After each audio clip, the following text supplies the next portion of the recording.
Freak up room, no seat, biting, never bites. Fast water dribbling in the girls down with the guys. Spin now, see, black, you right by. OMG, Mac 4, Robin C, yelling that night. Hot stove talk, Robin C, bringing the hype. EC's alive, plus trust under those in my city life. Right? Queens got the dreams united. On the rag, try vibe, bring me stack. Night and under that chocolate flag. Smack that home out the park. Fuck a deafening black. Side game time, Robin CP time to ignite. Under NYC skies, we fight the good fight.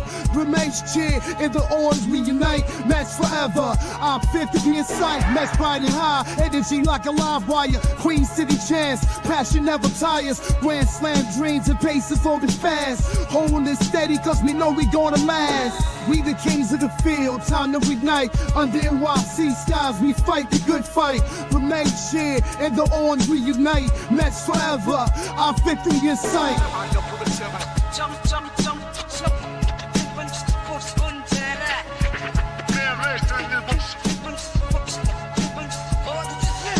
All hearts ignite like NYC stars. Robin CP, guiding even through scars. Queens got the glow, city anthem flows.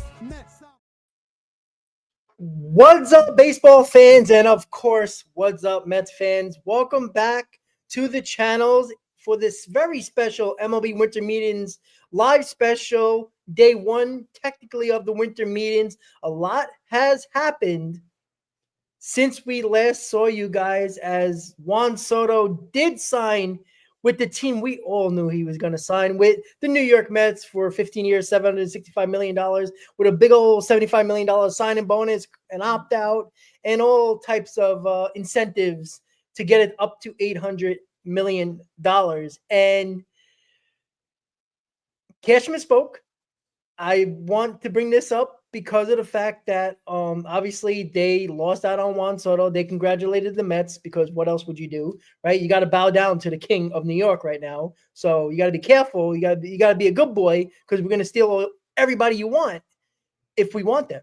So Brian Cashman said they believe they went above and beyond for Soto. They were well out of their comfort zone, which we all knew. They were desperately probably praying to whatever God they want to pray to that Soto didn't take that deal, because they would have been bitching and moaning every single year that they can't get anybody. Saying that there's a lot of different ways to build a roster. It doesn't just take one player, which is true. He also said that they're not gonna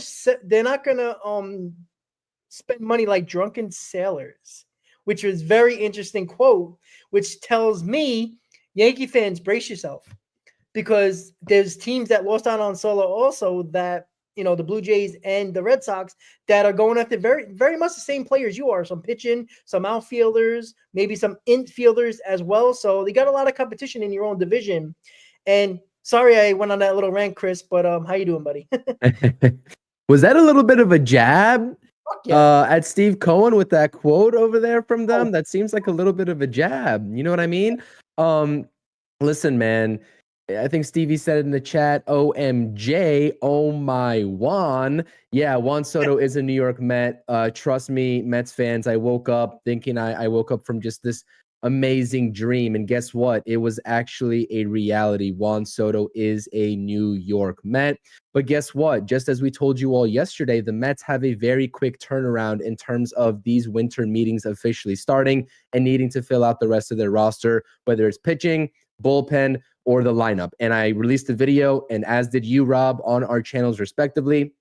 I talked about Pete Alonso and the potential to re-sign him and potentially some competition from the Yankees in that manner if they're going to pivot to their future first baseman now that they lost out on Juan Soto. You were talking about the latest report of Jonathan Loaisiga. I also posted a short on Jonathan Loaisiga. We will get into him here in this stream, I am sure. Again, we will be going over the latest signings. We'll be going over the latest Mets news and rumors. There's plenty of rumors to go around. There's some smoke on Corbin Burns and his tie to the New York Mets, as is Max Fried. So again, a lot to get into. We appreciate everyone being here. Again, this is a fantastic time to be a Mets fan. They're not done. The job is not finished in terms of putting the best product out there. And I do believe Carlos Mendoza is speaking here in a couple of minutes as well. So I know Rob is in tune with that. I don't have my TV accessible right here. But again, appreciate everyone being here. please smash those thumbs up buttons for us on this stream. Both of our channels, subscribe to both of our channels. Not only do we have these conjoined live streams, your Juan Soto watch parties, your MLB winter meetings watch parties, right? Just as we're doing right now, but we also have the individual content coming from both of our channel. And if you subscribe to both of us, you got what you need. I can assure you that 100%. So let's get into it. Yeah, the winter meetings is definitely starting ever since Juan Soto signs, and it seems like a lot of teams are going to be aggressive, and the Mets are one of those teams. And again, yeah, Jonathan Loáisiga is on the Mets radar, heavy interest in him. A couple of reports came out. The Mets are in on a couple of the pitchers that we didn't think they might be going after. Now Burns and Fried are on the Mets radar now. Now, how serious that interest is, again, we'll see. But again, they're in it. Again, they're always in on anybody now that they want to be on, and they're a threat to every team if they're very much involved in a player. And again, I said it yesterday when in the breaking news Juan Soto stream.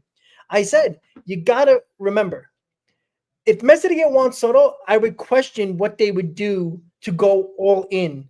For they might just sign Pete Alonso just to make the fans happy. They won't go after Burns or Fried. They might go after the Buehler Manayer and just maybe get a stopgap guy for the outfield or something like that. It wouldn't be a big offseason. Right now, got Juan Soto. I feel like they're like, well, we already spent a ton of money. We still got a lot of money off the books. Still got a lot of money, a lot of room for error with money wise when it comes to payroll. Let's just go for it. And that's why I think it's going to be a tremendous offseason for the New York Mets. Now, there's a lot of competition for the players that the Mets probably want. One is Pete Alonso. Obviously, Corbin Burns is very sought after. Fried as well. And we can go on and on and on. Bregman, so on and so forth. So it's going to be these winter meetings. And I said, I feel like this is going to be a very active winter meetings. And a lot of the reporters that have spoke for the last 24 hours have stated that they think there's going to be a lot more signings than trades, big trades. So, I mean, I think I agree with that. But let's get into obviously the teams that missed out on Juan Soto, right? We don't have direct topics here, guys. And I was trying to save room to show who's signed, well, the big people who signed and the free agents and the possible trade targets that we know of. You did a beautiful job, Rob, with this background. I was trying to fit everything in, and I know I left a few names out and even a couple of sign-ins out, but I was trying to get the big ones that people, are aware of and possibly don't know. So the runners up for Juan Soto, we briefly got into it during the Juan Soto stream last night because it was all about us and the Mets. But when it comes to the Blue Jays, when it comes to the Red Sox, when it comes to the Yankees, right? We all know their offers now, right? They were very solid offers. The Blue Jays basically matched the Mets almost. They basically matched the Yankees. And they were, tremendous, respectable offers by every one of these teams. Where do these guys go now? Because it's starting to look like all three teams in the AL East want the same players, right? Yep. I mean, go down the board, right? There's some every one of the teams talking about Alex Bregman. They're probably going to be in on Castillo if he is on the trade block. Roki Sasaki, Crochet, Burns, Fried, Anthony Santander, Teoscar Hernandez. Where do you think you could start with any one of the teams? Where do you think the AL East teams are going to pivot to? And who do you see is more desperate than the other? Because, again, Cashman just came out and says they're not going to, spend like drunken sailors, but it seems like the Red Sox and the Blue Jays are willing to. So where do you think these teams are going to go? I think the Yankees, first and foremost, I truly believe this because, again, when you're talking about the first base market, you're not talking about a Juan Soto, right, esque deal, not even a quarter of that, right, in terms of the AAV. You're talking about probably $28 million for Pete Alonso. So if they're willing to go to 47.5 for Juan Soto, and by the way, that's a whole story within itself in terms of the Yankees, from what Joel Sherman was saying on MLB Network earlier today, and the fact that the Yankees obviously offered $47.5 million AAV. The Mets were at 51. The Yankees, or Boris, approached the Yankees again and asked, Steinbrenner, Cashman, whoever was running that operation, would you go and match the Mets? To which they said no.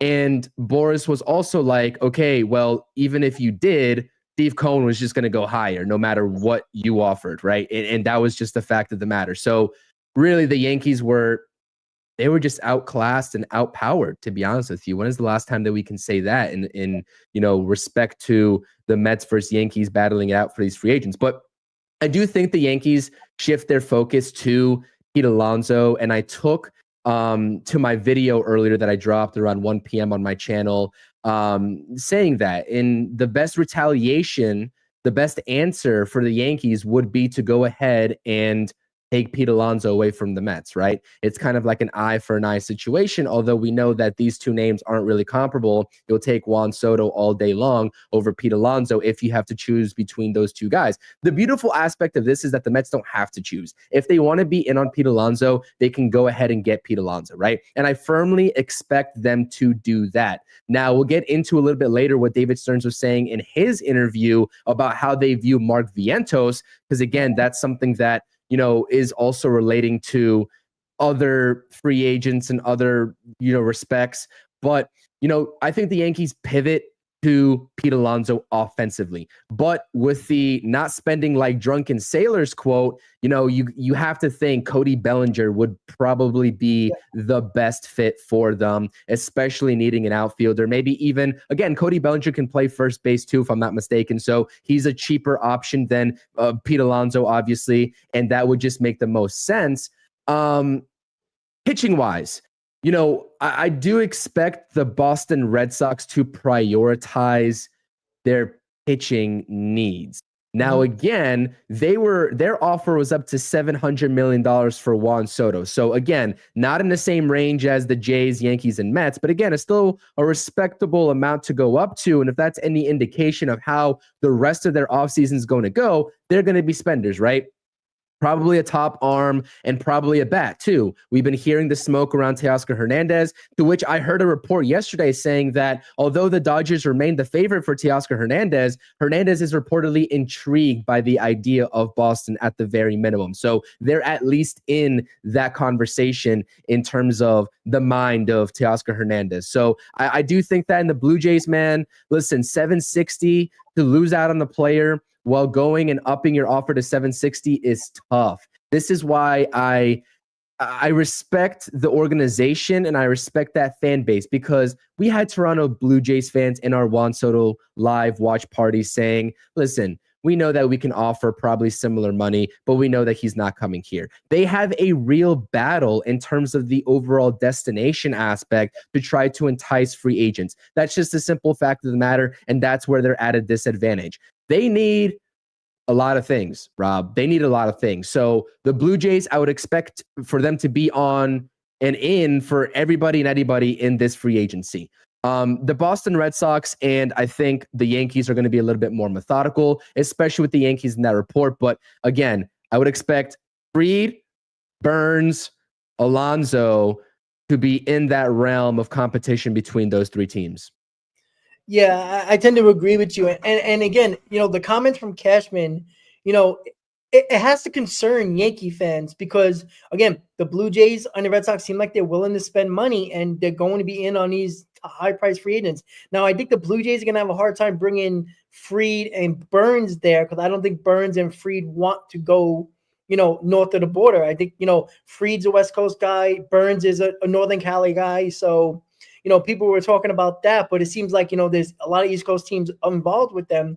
I don't see them going to the Blue Jays. Now, Anthony Santander, Teoscar Hernandez, obviously Hernandez was already there, so that's always a possibility to bring him back. Anthony Santander, I think he's going to the highest bidder. I think that's, Juan Soto basically put him on a pedestal at this point, and Santander is going to get a hell of a lot more than people think. And I think most of these guys are, just because the price of every player is going up, regardless if you're average, above average, below average, or the best player in baseball. So I think it's going to be very interesting because there's going to be one AL East team that is going to be holding the bag and it's going to be a very disappointing offseason acquisition wise for one of those teams. I feel like somebody is going to have a fan base that's going to be very upset at them. And I think it's kind of even at this point because, again, what has really anybody done, right? I mean, nothing special, right? Aroldis Chapman, to the Red Sox, that's fine. I mean, that's not earth-shattering or anything like that, but it is a bullpen arm, right? Other than that, what has these other three teams done? Nothing, right? So they got to get better, right? I think it was the president or the GM of the Red Sox said that with Cassis and Duran, Devers, obviously they got a good lineup, right? But they wanted that extra bat, right? They need some pitching, right? They're losing Pavetta, so they need that pitching, and I do think that the Red Sox are going to be I think they're more of a better destination, I would say, for if it comes between the Blue Jays and the Red Sox. I think more players would choose the Red Sox over the Blue Jays. Yeah. Well, I think the Yankees, I think, see, here's the problem. Those comments from Cashman, if you're a Yankees fan, you got to be worried because they're not going to outbid for those players. I don't believe they are. And that's why when you said Cody Bellinger is probably the best option, yeah, because the contract's set in stone, they know their money, and they're not competing except for assets, prospect-wise. And, the Cubs aren't stupid. They know the Yankees are desperate at this point now, right? If they don't run up and are they really going to give $220 million to Anthony Santander? Are they going to go into a bidding war for Santander or Teoscar Hernandez or any Burns, Fried, any of those guys?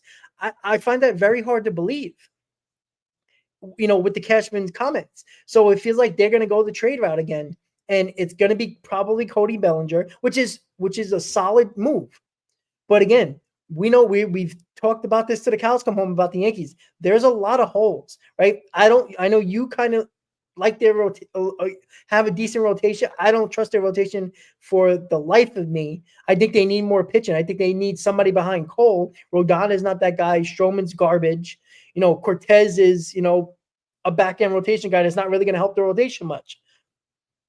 They're in a bad spot. We talked about this. They needed Soto more than the New York Mets. I felt like that for a while, and I felt, especially with Willy Adames going off the board, because that was all the talk. That the Yankees can pivot to Adames, put him at third, Chisholm's at second, and now they only really got to worry about first base, and you're good to go, right? You can work with Dominguez in center and Judge in right, but now Adames is off the board. That was kind of like the best fit for the Yankees. Santander is a nice fit, but I don't know if they want to pay $200+ million.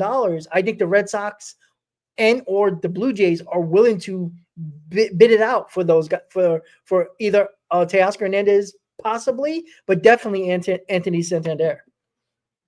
Yeah. No, I agree with you 100%. We'll see exactly the type of market that the Yankees put themselves in. Again, I think the Yankees are going to have to give out a big contract when it's all said and done in this offseason. Like, no matter if it's on the pitching side or no matter if it's on the offensive side. So I think they're going to have to do it regardless, right? But what's actually kind of, I know we're on the AL East topic too, but I would like to talk about a different team that could be in on, Corbin Burns that we haven't really talked about enough, especially with their signing of one of the names here on the right-hand side.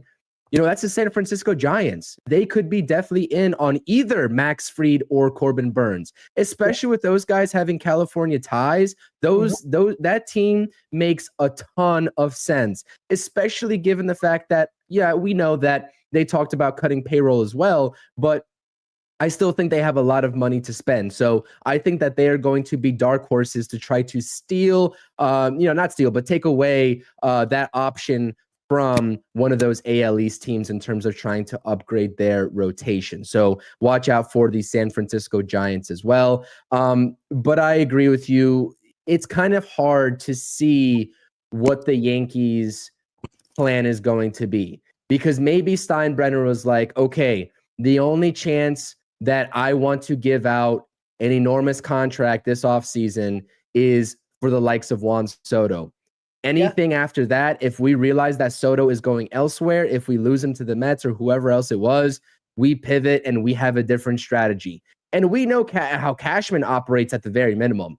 Cashman is a very, I don't see that guy going out and having that mindset of, okay, we're going to spend big money, right? And that's probably getting flowed down to him from the top in Steinbrenner, right?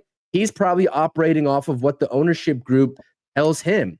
Yeah. And, he catches the most flack for it. I don't think Yankees fans talk about Steinbrenner enough in terms of, having that same attitude of the old Yankees, of doing whatever it takes to get the top guys in free agency, because we are seeing in real time a very just crazy shift in the way that they're operating. And for whatever reason that may be, I don't know. But it's very clear that, maybe they trust in a Dominguez to man center field for them. Again, he's not a polished defender, but they probably would trust him a little bit more out there than an Aaron Judge, and it makes sense. And the funniest notion to me is, Yankees fans saying, and actually Buster Olney and Jeff Passan were having this conversation talking about whoever ended up with Juan Soto, that team's Pobo / GM and Cashman and Stearns, there's no way with the way that either of those guys operate are telling their ownership group that this is a smart baseball investment, right? In terms of the overall value and money that you're going to give to Juan Soto, especially given the lack of defensive ability, especially given that he could be a full-time DH in however many years. But the Mets can afford that. The Yankees already have a future DH spot to worry about with Aaron Judge. Mm-hmm. He's not staying out in the outfield for his entire career. He's not. Yep. So if Juan Soto becomes that type of player for the Mets where you have to sort of rely on him and his bat primarily, and you don't really want to put him out into the outfield, again, I'd be fine with just DHing him in general right off the bat in year one. But I know a lot of people are going to be against that given what he's making. And I understand the notion, but the Mets are much more flexible because they don't have a future DH on their squad. And if they do, it's Starling Marte, and his contract's up after this year anyway. So again, a lot more flexibility, I think, that we can both say in terms of bringing on Juan Soto roster construction-wise for the Mets rather than the Yankees. Yeah. Yeah. I mean, that's the issue that I think they're going to run into. And, Judge is 33 years old, and I know he's playing during the season. 2 MVPs, one of the a hitter, best player in baseball. The way he hits, and MVP caliber. But again, he's getting up there in age. That's why the Yankee fans that question the overall contract of Juan Soto, and obviously they're going to kill the Mets fans and the Mets for doing that, even though they were a couple of $1 million lower than the Mets offer. They were willing to go that far as well. And again, that's why it's why wouldn't you? Now, again, Steve Cohen could have kept on upping the offer, and the Yankees would have never won that race. But you do wonder, they backed out. Why? Right? Was Juan Soto always going to pick the Mets because of a little bit more money, right? Clearly, there was some issues with Juan Soto and the Yankees, as has been reported, with the family members and all that. He wasn't very happy with what they did with the security guard and his family and stuff like that. So a lot could have been involved. Steve Cohen was the only one to take Juan Soto to his house in Beverly Hills. The only one. Now, that's not saying that could have been the end all be all, but you know what? You know who was in the room with Steve Cohen? His wife, his father-in-law, family, telling and explain, and the Secretary of Travel was in the room. This was strategic planning for Juan Soto. The Secretary of Travel was showing what they do for families traveling wise. As they basically have their if they can't fly with the team, they have a private plane for families to go to, if they have a long road trip, the families can come at any time. That was a big deal. So for everybody to think that it was about money, it wasn't. It was so much more than that. And that's why you got to question why the Yankees didn't try to, again, Juan Soto and Boris went back to the Yankees to match. For all we know, the Yankees, Juan Soto wanted them to match, and he would never went back to the Mets. That could have been a possibility. The Yankees never gave him that chance. So that's just a bad look on the Yankees' part. And now when it comes to what they missed out on, Willy Adames and Juan Soto's off the board now. Yep. And that goes for the Blue Jays and the Red Sox as well. Right? I mean, Willy Adames maybe for the Blue Jays, possibly it would have been, but definitely, obviously, Devers is the third base. I mean, well, shortstop, excuse me, Willie Adames. Would they have done that? That's two guys off the board for all those teams. And I honestly think it hurts the Yankees more because those two guys fit the Yankees extremely well. And I feel like the Red Sox and the Blue Jays are going to outbid the Yankees on these other players, Chris. And I want to go back to that point that you made about, Steve Cohen and the pitch that he made for Juan Soto, going beyond just the money and basically, in lack of a better term and just simplest terms, we are going to take care of you and your travel needs, your family's travel needs. This is a family organization, right? And Alex Cohen is a huge player in that. Huge. And that's what some people like. I know some people talk about it, but it doesn't get talked about enough in terms of how big of a, factor Alex Cohen is in these sort of talks and meetings, etc. And that's what I like, getting everybody involved, because she's also involved on a day-to-day basis, which is awesome. It's tremendous. And there's something to be said for just the Mets turning into this pure class organization through and through, on and off the field. And that's the key, and off the field as well, because you take a look at what did we say going into last offseason that we wanted to see change from 2023 to 2024? We said that 2023 team did not look like a tight-knit unit, right? They did not hang out off the field. In the clubhouse, you probably had some guesses in terms of, there just being some weird vibes. And again, we can't go into the clubhouse, so it's all assumptions based off of what we see on the field and in the dugout. But that was not even questioned at all in 2024.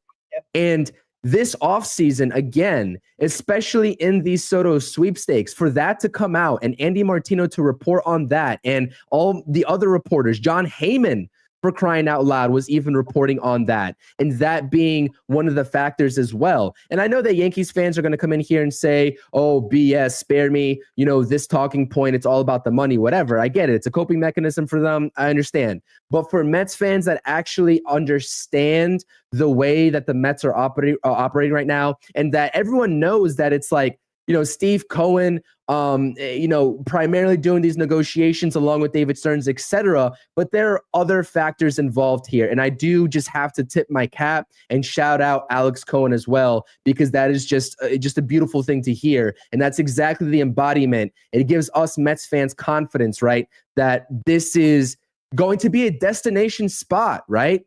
That players want to come here because of not only the on-field successes, but also how the Mets and this organization treats these players off the field as well, and their families, right? That's a very important part.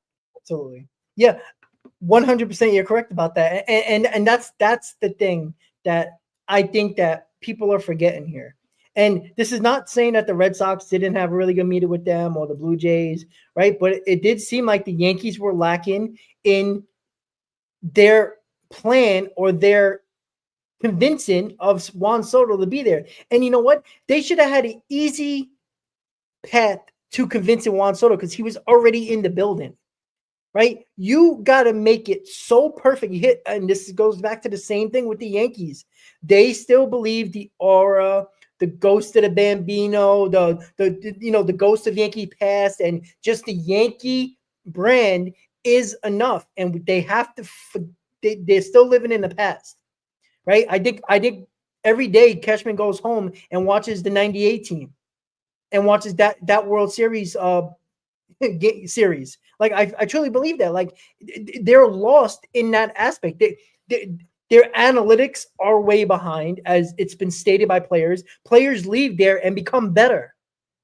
That has been a problem, specifically pitching. Like, that has been an issue. And don't think players don't care about that either, right? Yeah. Look at all the pitchers, right? Evaldi, right? Sonny Gray, right? Just keep on going on and on and on. Look at all the pitchers. Look at all the players that have left the Yankees. One was on the Mets. The guy was basically almost out of baseball. That's how bad Luis Severino was. They couldn't fix the simple thing of tipping pitches. that just shows you, and it's annoying to say because we talk about how good their bullpen has been and how they figured what guys that they can choose around the league that they can get on a scrap heap and put them in the bullpen and it works. But it seems like there's something missing there. And I think Juan Soto being in the building saw everything. And unless you're Aaron Judge and Juan Soto, you might struggle and have issues. And I think that's a big factor now that I don't believe people, or at least the Yankee brass and Yankee fans, can understand and can't get over. Listen, and I hope that while I'm talking, my connection holds true. So if I'm jumping, I do apologize. These internet providers got to get their routers correct, Rob. I know that we both have had some Wi-Fi struggles in the past, so I do thoroughly apologize about that. But what other owner in baseball do you see like front 2 to 3 rows in playoff games and just games in general, right? Just sitting behind the dugout and right there. Not often. Every game. Oh, yeah. Like in a clinching game, you would see them there. But every game he was there with his wife and family members. Like, exactly. You don't see that. Like, they're in the suites. Like, that's where they are, if they are there at all during the playoffs. You know what I'm saying? If it's not, obviously a clincher. So, yeah, the Dodgers owner too, but again, on the road every time, no, we're talking about that like all the time. But again, the Dodgers owner is fine. I mean, it's the Guggenheim Group. I mean, and God knows how many other people that are minority owners, right? We know how much money they have as well. But yeah, man. 4 minutes ago, by the way, Clay Holmes was officially announced by the New York Mets. All right, passed his physical, and we wait for more sign-ins from the Mets and possible trades. And we're going to get to a little bit of pitch and talk right now as Roki Sasaki has been officially posted. And he still can't sign until, like, officially on the dotted lines until January 15th, if I'm not mistaken. But obviously he can talk. He's posted now. He can talk to teams. The money is not a concern because the money is what it is. And, there's only a certain amount of money each team can give that player. It's basically his choice of going to what team. The money is basically very minimal difference from any team. That's in for him. So maybe it's $500,000, $600,000, maybe $1 million, maybe. But it's the numbers, the money is so close. It's going to come to, can somebody convince him to be there, right? He already has probably a team or two on his mind, and everybody believes it's probably the Padres, Giants, and Dodgers because that's the West Coast. But can there be a possibility the Yankees, the Mets, the East Coast teams, Boston, Toronto? Probably not. But again, teams on the East Coast have an opportunity, can convince Roki Sasaki to join their team because money is irrelevant at this point, right? You don't have to give him $325 million like you had to give Yamamoto. The huge difference, right? It's all about the signing bonus, the international bonus money. What are your thoughts on the Sasaki? I mean, we've talked about it a lot during Mets Hot Stove. We want him, right? A lot of teams want him. He's a phenom. This is the guy you put at the top of your rotation. Where do you think he's going to go? And do you feel like a team can actually convince him that's not the West Coast to join their team? First off, I see a report here saying Jeff Passan talking about Steve Cohen, quote unquote, he is ready to unleash the Kraken, whatever that may mean. So again, Mets fans, I mean, this is Jeff Passan talking about Steve Cohen here. Buckle up. I agree with you, and I posted again a video of Sasaki about analyzing the type of pitcher that he is and analyzing his market if the Mets are serious contenders for him or not.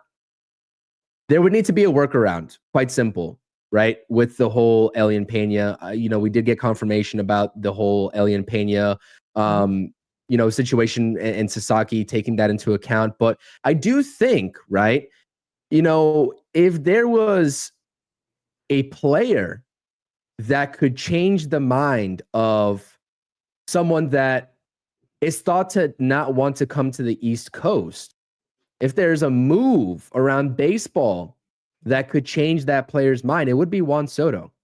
It would be Juan Soto. And you know what? I'm not trying to sell Mets fans because I'm still very skeptical myself, and I'm not going to hype this up to more than what it should be because I still do believe that he is going out to the West Coast. But guess what?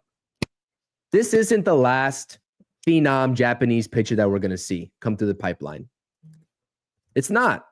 That is a very talented country when it comes to the game of baseball, in terms of the talent that comes out of Japan, right? And we've seen a surplus of talent over the past couple of years coming out. And Yamamoto and Sasaki, obviously the last couple of off seasons being the headliners. You know, the next time this situation comes around, I'm not saying that this is going to apply to Sasaki. Maybe his mind is already made up, right? Maybe it is. And I'm not doubting that it is. Whether it's the West Coast, the Padres, maybe the Giants have a say there if they strike out on Burns and Fried, and the Dodgers. But for the next go around, right? The next time this situation arises, whatever that name may be, maybe this is the start of the thought process. Okay, I'm cool with going to New York. You know what I mean? I'm cool with going to the Mets organization. They're building something special there. And I like that notion. Again, I'm not trying to sell anybody that this Sasaki thing is going to come to fruition. There are still a lot of hurdles that the Mets would have to go through, money-wise, and also just changing the mind of Sasaki in general. But he did get posted today. He can't sign officially until January 15th. So him and his agent are just going to meet with teams, presumably for the next month, and then get the assessment there. But again, this Juan Soto signing has so many trickle-down effects, Rob, that I'm excited, maybe not fully for the Sasaki situation, but definitely for the future of this international free agent process as it pertains to the New York Mets. And again, you know, I've spoken to a good buddy on X. You can find his account, BKFan09 on X, international free agent process guru for the New York Mets, saying that the IFA class for 2026, he thinks is actually better than the class for 2025. So this is a realm and an aspect of this organization that, you know, they're taking very big pride in terms of ramping up that process and being as efficient as possible in terms of the scouting department, in terms of how they allocate their money, and bringing in the top IFA free agents that they possibly can. Now, again, it might not apply to Sasaki, but again, going forward, and I believe the scouting department turnover this past year was very great in terms of the IFA scouts for the Mets organization. So again, Sasaki, I still think he lands up in the West Coast, right?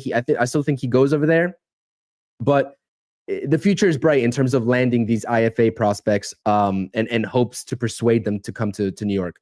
Yep, and you know, the Mets for years under the Wilpons never spent money into international scouting much at all, right? They had like the high school, college scouts, you know, the U.S. bound scouts. They had a little bit in Puerto Rico, a little bit in DR, but you know, the Mets are global now when it comes to international scouting. Like, they're all over the world, you know, from Asia to you know, Latin America, you know, to the Caribbean, all over the country, all over the world now. And that's a huge difference, right? You know, international signings bonus money, you know, the Mets are going to be a little bit behind on that because they're going to lose some because they're over the luxury tax most of the time. So that's an issue. But they're going to, Stearns and the scouts are going to have to pick and choose and hope they pick the right IAF guys that are important, that they think can be special. And that's what they're going to do, right? The Mets are very much ready to give money to the one of the best international free agents on the market in Pena. And, you know, that can come to fruition. But again, I think Sasaki has a lot to do with that. And they don't have to throw the money at the international player yet until they kind of have at least a feeling if Sasaki's willing to go elsewhere than the West Coast. Because if they have that feeling, you go for the 22-year-old phenom pitcher over a 16-year-old that you don't know what he's going to be and not going to be here for at least 2-3 years, right? Sure. You just have to do that. I think it's the smart way to go about it, especially when you need pitching. And this guy, you'll have him for the next 4 to 6 years for very, very, very minimal. You're going to get a tremendous value, even if he's not as great as everybody is expecting him to be, and he has a 3.5 ERA. It's still a bargain. You just gave $17 million to a guy who had a 4.8 ERA, 4.5 ERA. So it's still a bargain. And, there's so much upside with minimal risk. And that's where I think the Mets are going to try for Sasaki. But again, you got a month to talk to this kid. If you have any indication that he's not really interested in coming to the East Coast or trying to use a team or two on the East Coast to again, there is no using at this point because the money is irrelevant for the most part because obviously, again, there's no highest bidder here. You would think the Mets would be the highest bidder if they want to be. So you would just think that if they would get the idea right away, if this kid is serious, that wants to come to the East Coast, because there was some rumors, Chris, or reports that he is looking at how teams are developing their pitchers and the chemistry and the culture of the teams and stuff like that. If those reports are true and it's not just geography and where the West Coast is to Japan, then the Mets have a real shot. Yeah. Because of the culture and what's been talked about the pitching lab with the New York Mets and how they basically for the last year and a half fixed pitchers that basically were on their last breath in Major League Baseball. I agree. They are building something special in terms of not only these projects, right, but in terms of just like youthful pitching all the way down the minor league farm system in terms of prioritizing that aspect of their their farm system. And that's something that we love to hear because maybe before a guy like Spro or Christian Scott came onto the scene, I mean, in the past couple of years, at the very minimum, before that whole wave of other pitchers, back in the 2015 era was there, how many exciting pitching prospects have we realistically talked about in those middle years? Not many at all. And so, yeah, I'm excited for that aspect. Again, it's not a 0% chance is what I'll say. That's how I will define it as. It's not a 0% chance. It's still slim in my humble opinion, but the Mets could also be sneakily linked, although we haven't heard the most concrete rumors surrounding this. Buster Only just tweeted something out about an hour and a half ago talking about the Giants being heavily in play for Max Fried, but that their competition would be Boston, the Yankees, and the Mets. And so I take that as you mentioned it yesterday in the live stream, but I didn't even hear about the Mets being tied to Max Fried. So that is a pleasant surprise for me, even if they're only doing their due diligence. Now, there has been a lot of smoke today about the Mets and Corbin Burnes market heating up. And again, we still have that Walker Buehler, report in the background just kind of circulating. So the Mets, I know Mets fans, we are all concerned about the pitching. And everybody says, from other teams especially, oh, you got Juan Soto, congrats, look at your pitching staff. The Mets are going to go out and I'm going to just go out on a limb right now and say the Mets aren't just getting one more starter, they're getting two. Because, again, they are not going to rely and go into the season with having a competition of Clay Holmes and Paul Blackburn in the back end of the rotation. They want to have the most depth as possible. And we both agree that Clay Holmes probably will end up as the setup guy, to be honest with you, if the way I see it. But I think they're going to go after two more starters. It's not just one. Even though they could get away with just adding one, not happening. They're going to add a guy. Top line starters? No. They're going to do one midline starter, and I consider Walker Buehler as a midline starter. No, they're not going to get two top line starters. Although, again, Sasaki Fried is more of a possibility than Fried and Burnes. I would give because of money situation. Depending on what Shamania's outlook is, I would say Shamania is also sneakily involved in that conversation. I think that the Mets are still involved on the Shamania sweepstakes. I really do. What we heard from Buster Only, and then what Passan just said, that that Steve Cohen's going to release the Kraken, or that's Jeff Passan. This is the guy that everybody wants to hear from anything that leaks. They want Passan to know or to bring or to report it. He reported, and Passan does not say anything that can hurt him ever, right? That's why he wasn't tweeting during the whole Juan Soto situation. He never tweeted. Every other reporter tweeted. Yeah, Chris, what happened? Asked, who is this? Chandler Rome of The Athletic, Astros beat writer, asked if the Astros would listen to trade offers for Kyle Tucker or Framber Valdez. GM Dana Brown replied, in part, "We'll listen on anybody." Ooh. We David talked Stearns about, is kicking. I'm telling you.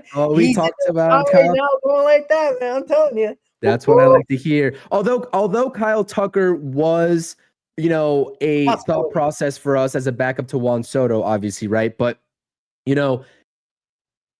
lefty bat. We'll talk about another lefty bat that I really want in terms of the outlook for the lineup. And we talked about him, and you weren't really enthused, but I might need to change your mind here a little bit. But Framber Valdez, you know what I mean? Like, I would take Framber Valdez. He's going on one more year.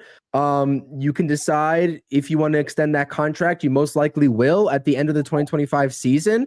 I would pay Framber Valdez. Absolutely. Correct. 100%. So it's just interesting. I wanted to bring that up because I saw that we were having this direct conversation on last night's stream. So it's very relevant. Yeah. And that's the thing that we're talking about, right? If the Astros lose out on Alex Bregman, what is the incentive to keep Kyle Tucker that they're not going to pay? Clearly, because they don't want to go. They already offered Alex Bregman a decent offer, but are they really going to be outbidding anybody else that wants Alex Bregman? Probably not. So that means the same thing for Valdez and the same thing for Tucker. And that's what I was saying, that like it's a trickle down effect, right? If they don't get Bregman, if Bregman goes elsewhere, their incentive is probably to rebuild. That's the smartest thing to do, especially if they know they're not going to sign Valdez or Tucker or extend them. They're going to rebuild. And the best way to rebuild is to trade guys that still have a control, even if it's for 1 year.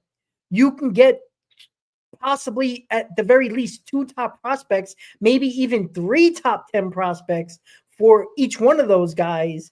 And your rebuilding process can jumpstart very quickly. And we all know the Astros are extremely good at doing that. They basically lost a TV contract by losing 300 games each year by doing that. So they're not afraid to rebuild, and they're not going to hesitate to do that. And I think it's a situation where they tried it 1 more year by trading for Justin Verlander, making a couple of moves at the deadline to go for it 1 more time into 2023 and 2024 with those stars that they have, knowing that Bregman was going to be a free agent. Tucker and Valdez basically next year is on the verge of being free agents. They were going for it there. And now that it didn't work last year, they're not stupid. They've been very successful in trying and knowing when to rebuild. And this has been problems for a lot of teams. They've been holding on the last moment for these guys. And look, here's the thing. The Astros they could wait until the deadline to do it, sure. But right now you have more teams involved, because there could be a team that that are involved now that might not be having a good season and might not be in that race. Now, you can say who it might be, but the best time to do it is in the offseason right now, because, they're all in the same hotel right now. They can do it very easily. And not saying that this is going to come to fruition, but Chris just said it. The GM said it of the Astros. They're listening to everybody. And if it's an offer they like, you got to do it. And again, this is where the Mets are right in the prime position. And again, other teams are too. But again, when you have Juan Soto now, and Passan says Cohen's releasing the Kraken, and Buster Only saying they're in on Fried, multiple reports saying they're in on Burns, They're in on Alex Bregman, as we'll definitely get into that in just a moment, but we want to get more into the pitching trade possibilities as well. It's so many options. And Carlos Mendoza's on MLB Network right now, by the way. I have it on mute, so I don't know what he's talking about, but if anybody in the comments wants to say, we can, talk about that for a second, whatever he's saying.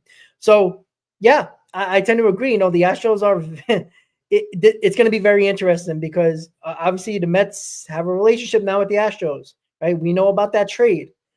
And, it was a great trade for the New York Mets. They got 2 top 10 prospects for Verlander, and that's lovely. And, maybe we have to give one of them back to get a Valdez or Tucker, but I think some people might be okay with that, depending on the situation. Garrett Crochet, Chris. Right? I kind of think the Mets are probably leaning away from that because it's going to cost a tremendous amount. He's got multiple years of control. Obviously, he's not a free agent, so it's going to cost a lot. And I think the Mets, obviously, they probably talked and probably, made a call to see what it's going to take because obviously Stearns wouldn't be doing his job if he didn't. This is clearly not Mets related at least to this point, because it seems like Fried, Castillo, Burns are on the radar of the Mets other than Crochet. You haven't really heard the Mets and Crochet linked. I think Crochet is getting traded by the end of this winter meetings. The reporters have said that multiple times in MLB Network. All indications are they're not trying to have this linger. Where do you think Crochet is going to go? And what do you think the White Sox can actually get for Crochet overall in the aspect of assets? So a couple of weeks ago when we were talking about Garrett Crochet, we were talking about a market consisting of the Mets and the Red Sox, right? 2 teams that are thought to have a plethora of, top 100 pipeline assets to give up for Crochet. Now it's looking like maybe the Red Sox shift their focus to, a free agent top line starter. Although I honestly would not rule out the fact that they would go get a top line starter in the free agency route and also understand that they have a surplus of top even 50 pipeline prospects and go get Garrett Crochet as well to build kind of like a super rotation a la the Los Angeles Dodgers. But you know what? At this point, I think it's, from what I've been hearing and what we've been hearing, right, on social media, the Phillies and the Yankees are actually considered 2 of the strongest destinations, and the Cubs are in on pitching, so they're going to be in on Garrett Crochet as well. The Reds are a sneaky up-and-coming team that are going to need some help in their rotation. They could be in on him as well. My fear, and this is a team that just made a signing for the back end of their bullpen in Jordan Romano, is that the Phillies could be front runners to land a guy like Garrett Crochet. And if you have a 1-2 punch of Crochet and Wheeler, that is a scary sight. That is a scary sight. Yeah. I'm not really in tune with what the Phillies farm system looks like. I'm really not, so I won't speak on that in terms of what the return could be. But the White Sox don't strike me as a team that are going to put up a big hassle in terms of getting the best return possible. They'll get a good return, right? They're obviously not dumb, right? In terms of letting a guy of this caliber go while having 2 years of control left. But in terms of taking this to the absolute maximum, right, and taking their time, engaging the actual market. We've been hearing reports saying that it could happen in the next coming days during the winter meetings, right? That is a very short timeline for this big of a trade to happen, for this much of a top line starter to be dealt. And so, any team that kind of deals with the White Sox, I feel confident that they can get him for decent value in comparison to what all these experts are saying Garrett Crochet is worth. I'm honestly worried that it's going to be the Philadelphia Phillies, and at least what we've been hearing. The Yankees are going to be in on him as well. That'd be a great 1-2 with Cole and Crochet, but obviously in division, with how good that Phillies rotation already is in general, that would be my primary concern. And I agree with you is that we haven't heard much smoke on the Mets being interested. And again, with Luis Castillo and the Mariners openly stating that they will take calls on Castillo, and now the Astros, maybe they're in on somebody else in the trade talks. Yeah, and it's a good point about the Phillies. And early in the offseason, the GM of the White Sox says what he was looking for. Yeah, he's looking for a couple of prospects, but he's also looking for guys that are already MLB players already. And the talk with Phillies willing to trade Alex Bohm and Castellanos is also another option. And also Suarez, you can package 1 or 2 prospects with, a Castellanos or most likely a Bohm.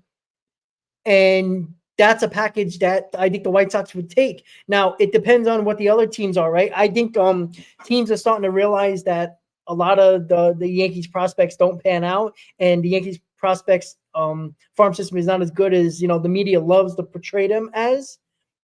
I think the Yankees are going to have a hard time getting guys like Crochet. I think they probably better off just spending the money, which I don't think they'll do either. But yeah, the Phillies are a great point, right? The Phillies have been quiet for the most part, except for getting Romano to basically replace Estevez in the bullpen. They haven't done much, right? We know about Dombrowski. He's a go-getter, right? They spent a ton of money. And I've talked about this for, at the end of the season when the Mets beat the Phillies, that each of the last 3 years they gotten lower and lower in the play, not as far each year since it was World Series, NLCS, NLDS, and they're on the verge of it's kind of do or die for them. At some point, Harper's getting up there. You're going to get older. Wheeler's going to get older. The other guys are going to get older. Now you got to start paying your younger guys. And, again, we saw what was the issue with the Phillies. Their rotation, it looked really good on paper, but, that could be an issue going forward. And that's why they're probably in on Crochet. It's going to be very, very, it's going to be eye-opening because I think that, I know you said that you don't think the White Sox are going to make much of a fuss. I think they've been talking for a while with these teams, and the winter meetings just had heated it up a little bit more because all you got to do is, knock on the door across from you in the hotel room and, go into a suite of the team, and that's it.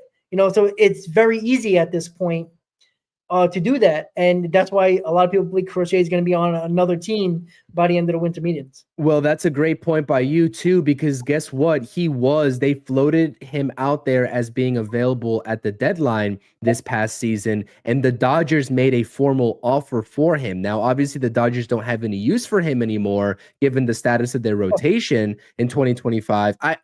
They're not trading for. Don't even try to put that idea in my head. I don't even want to say no anymore. I don't want to. I'm more scared of them landing Tanner Scott with as good as their bullpen is. They re-signed Blake Trinan, and they're in on Tanner Scott. So yeah. So they already have a feel, the White Sox do, in terms of what a package looked like from the Dodgers, and so they will probably use that as a basis for any trade packages that teams offer up during these winter meetings, I would say. Yeah. So look, I think the Crochet that bomb's gonna drop any day now. The Phillies have been rumored again. There's multiple other teams that, the Reds were talked about very heavily pursuing Crochet as well, and they got a ton of prospects as well that they can mess with. So it's gonna be interesting. Listen, get them out of the NL. Don't bring them to the NL. What I say, keep them in the American League, right? Bring them to the AL East. Let the Yankees deal with them. Just don't have them in our division or in the NL. I don't want to deal with that. So Crochet is going to. I think he's going to be. That's probably going to be the one big trade that we see these winter meetings. I don't think anything bigger is going to happen trade wise at the meetings. I think more free agents are going to come off the board, big name free agents. And that leads to one of the bigger free agents on the market in Alex Bregman. And I talked about this, that this and David Stearns talked about Vientos when they asked him about Vientos, because the reporters are on it right now. There's rumblings. They're not 100% just leaving the possibility of Vientos being the third baseman. And Stearns kind of left that up in the air. And there's a reason for that. Why? Because first base is open for the New York Mets at this moment. There's enough teams in on Pete Alonso that could up the price where the Mets are not comfortable bringing back Pete Alonso. And I'm telling you guys right now, as much as there wasn't a number for Juan Soto, there is a stopgap number for Pete Alonso. One, because I just believe, I think they worry about him long term. And that's not just the Mets. This is baseball in general. But again, Pete Alonso is going to have a desperate team. The Mariners, if they can shed payroll, specifically Castillo, they're going to be big players for Pete Alonso, right? That's been established. If they can shed Castillo's contract, they'll probably go really hard after Pete Alonso. So the Castillo trade possibility might be more of on the forefront, because they need to shed payroll to get a big bat that they desperately need. And sorry, I went off track a little bit, but Alex Bregman is the guy that got an offer from the Astros. We know the Yankees are involved. I believe they said the Red Sox were involved, which was interesting. I'm not sure why, but again, you got the DH, you got shortstop. Bregman was a shortstop in college. I mean, I don't know if the range is there anymore at 30 years old, but the Blue Jays, would he go to the West Coast? Maybe. But where are you thinking Bregman right now, Chris? He's going to get a pretty hefty contract. If the Mets are going to be releasing the Kraken here, and the Mets are starting to show more interest than we originally thought in Bregman, and the comments from Stearns about Vientos kind of hinting at Vientos is not 100% the third baseman. I mean, again, for all we know, Vientos can be the DH. And I know that's not breaking news here, and he left it in the air, lifted up in the air with Vientos as the third baseman. Let's put it this way. Do you feel like Bregman can be more East Coast trajectory or somewhere else? I don't know if I got the same vibe that you did with what David Stern's comments was, to be honest with you, because I'm looking at what Mike Mayer said right here. Also mentioned that they currently view Mark Vientos as their third baseman, not first baseman. I think that's what he was saying. And he was also saying that they would love to bring Pete Alonso back. So I have expressed my personal opinion on my reservations that the Mets are going to entrust in Mark Vientos at first base, and I still hold true to that. Now, what I will say, though, is that on the flip side of things, right? And again, nothing, as you just said, I'll back that up in terms of David Stearns leaving a lot of things open for interpretation, right? As is every GM and manager. They're going to do that in the winter meetings. They're not going to reveal their hand. But, if there was an opportunity for Vientos to move to first base, and let's say on the off chance, because I do think it's an off chance, right? If David Stearns is going to start thinking that way, let's just say he starts hypothetically and they move Vientos to first base. Yeah, I'm signing Alex Bregman, and I'm not thinking twice about it at all. At all. 100%. At all. I mean, yeah. And that's a guy that I would, especially if Steve Cohen is in this mindset that Jeff Passan is talking about. Yeah, I would 100% pay Alex Bregman. No doubt about it. Again, I'm not confident, especially given, I think we might have read this two different ways, right, Rob? I think I read this as Vientos is more inclined to be the third baseman, and David Stearns wants to go that route. For me, in simplest terms, what I got from David Stearns is that there's nothing for certain, obviously, in the open market, but that they are trying their hardest to retain Pete Alonso. That's what I got from David Stearns. Yeah, and this is where I come back to saying I don't think Pete Alonso wants to be as much as he's told us he wants to be a Met. Because, again, The Mets are leaving it open for a reason, right? I think they have a number in mind for Pete Alonso, and they're not passing that. I know that's crazy to say after you give $765 million to Juan Soto, but Pete Alonso is not Juan Soto, and he's not even close to that. So that's where you come. That's where you start to think, and you start looking at the free agent market, and you're like, would they go after Bregman? Yeah, I think if the realistic possibility is going after Bregman, I mean, this guy is an elite player. This guy is postseason potent. This guy shows up in the postseason, right? Stop giving me the numbers during the regular season again, right? His numbers are perfectly fine. He puts the bat on the ball. He doesn't strike out a lot. He's an RBI machine. I know he had only 75 RBIs last year, but he missed almost 25 games. He plays those 25 games. He's probably getting up to 90 to 95 RBIs, which is perfectly fine. And he's just a guy that when he goes to the plate, you're confident, right? He's been consistently consistent throughout his career. And again, Pete Alonso already has shown his inconsistencies.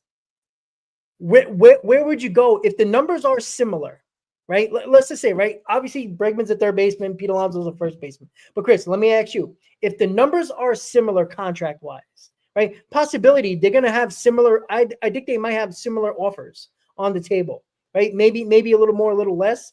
But you're thinking both of these guys are going to get 6-7 years, most likely closer to 200, like 180 to 200.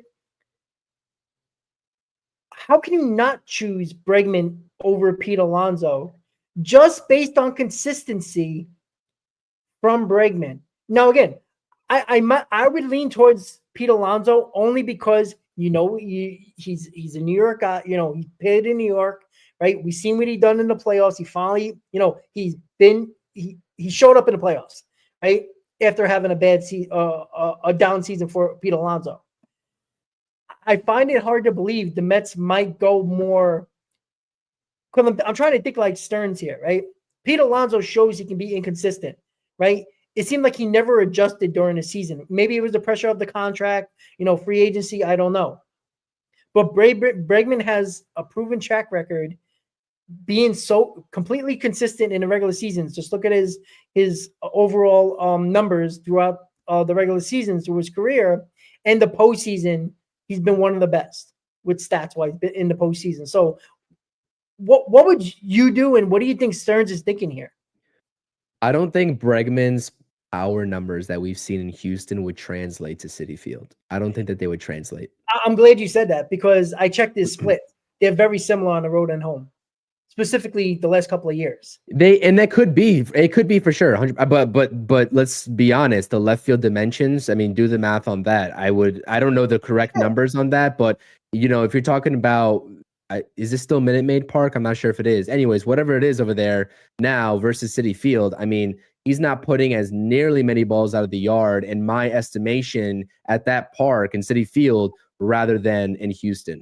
So I think the power numbers do go down. And for me, to answer your question, I look at the raw power capability, and I look at a guy in Juan Soto now that you have in your lineup, again, which is why I'm very adamant about batting Juan Soto behind Pete Alonso. I think to maximize your power, you would choose Pete Alonso. And that's not only, right? I mean, that's really what it is. It's just maximizing the power. I do understand the playoff provenness, right? The experience factor. I understand the consistency in terms of the regular season numbers as well. I'm not going to shy away from the fact that Pete Alonso was abysmal with runners in scoring position, which is why I'm advocating for the Mets to throw Juan Soto out there behind Pete Alonso if they re-sign him. But I take a look at Bregman.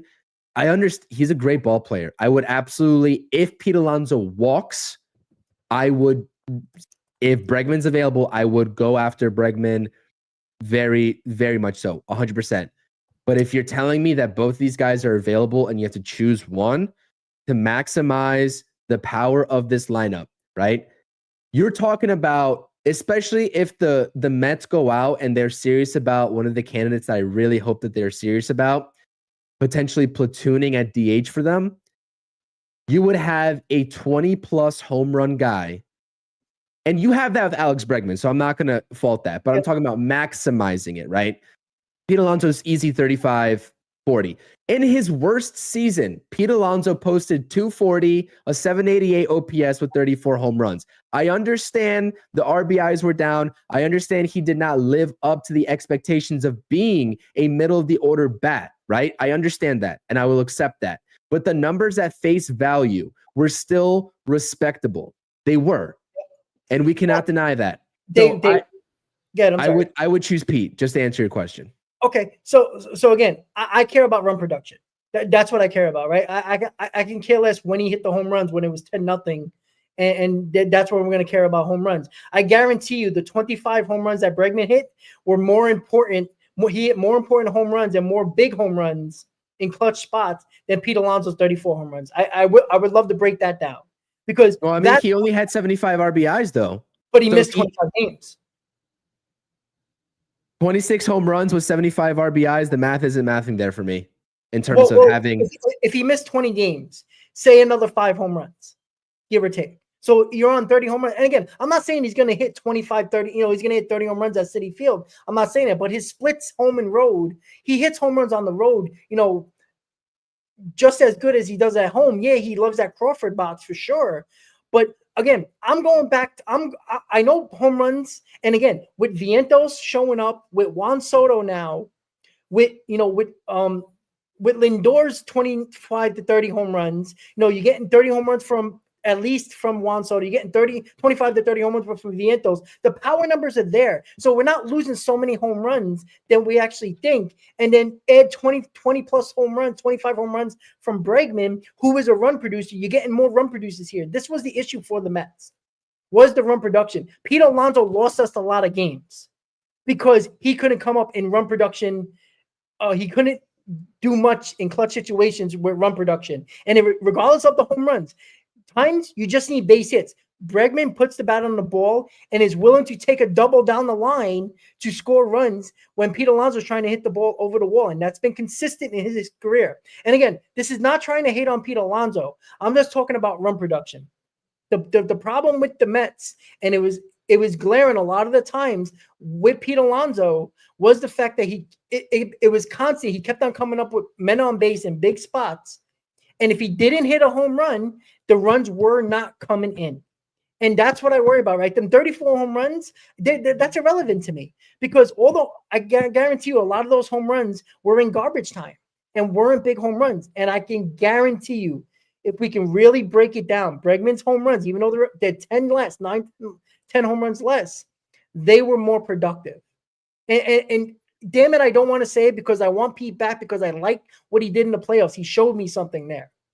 But again, we also have to make the playoffs, right? And not saying Pete Alonso can't help do that. Like I'm hoping Pete Alonso can have a bounce back season. But again, the inconsistency worries me, right? Again, I talk about I don't want to start the season with question marks. And again, is Pete Alonso a major question mark? I'm not going to go there. But it's a question mark, right? If Juan Soto can help Pete Alonso see more pitches, why can't he do that for Alex Bregman? Right? You can put any player in front of Juan Soto, and they're going to see more pitches. Do you want to know a funny stat, Rob? Good.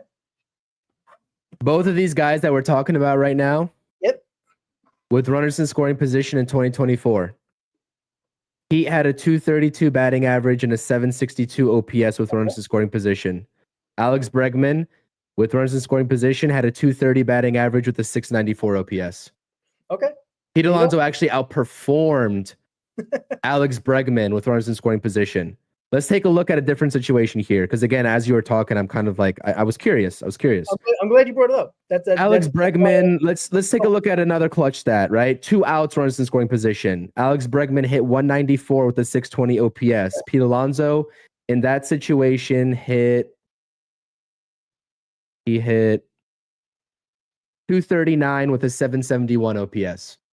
So objectively, Pete Alonso hit better with runners in scoring position. As terrible as he was, as terrible as I called him out to be, he was objectively better with runners in scoring position and those clutch situations.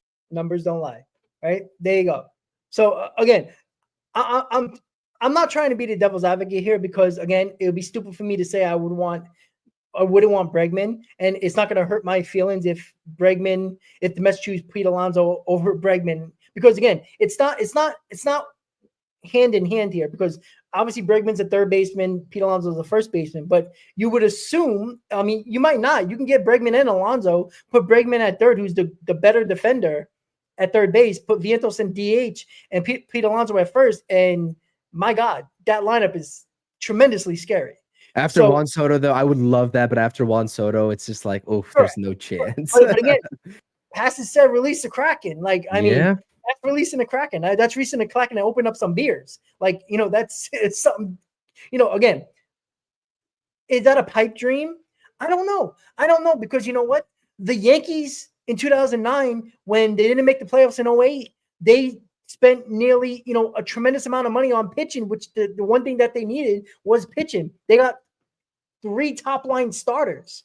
You know what I'm saying? So, and other teams, the Dodgers did it too, last year, Ohtani, Glasnow, all that stuff. Like, so teams spend a ton of money and just to go for it. And again, if this is done, you got Juan Soto now, you're on that plan A trajectory.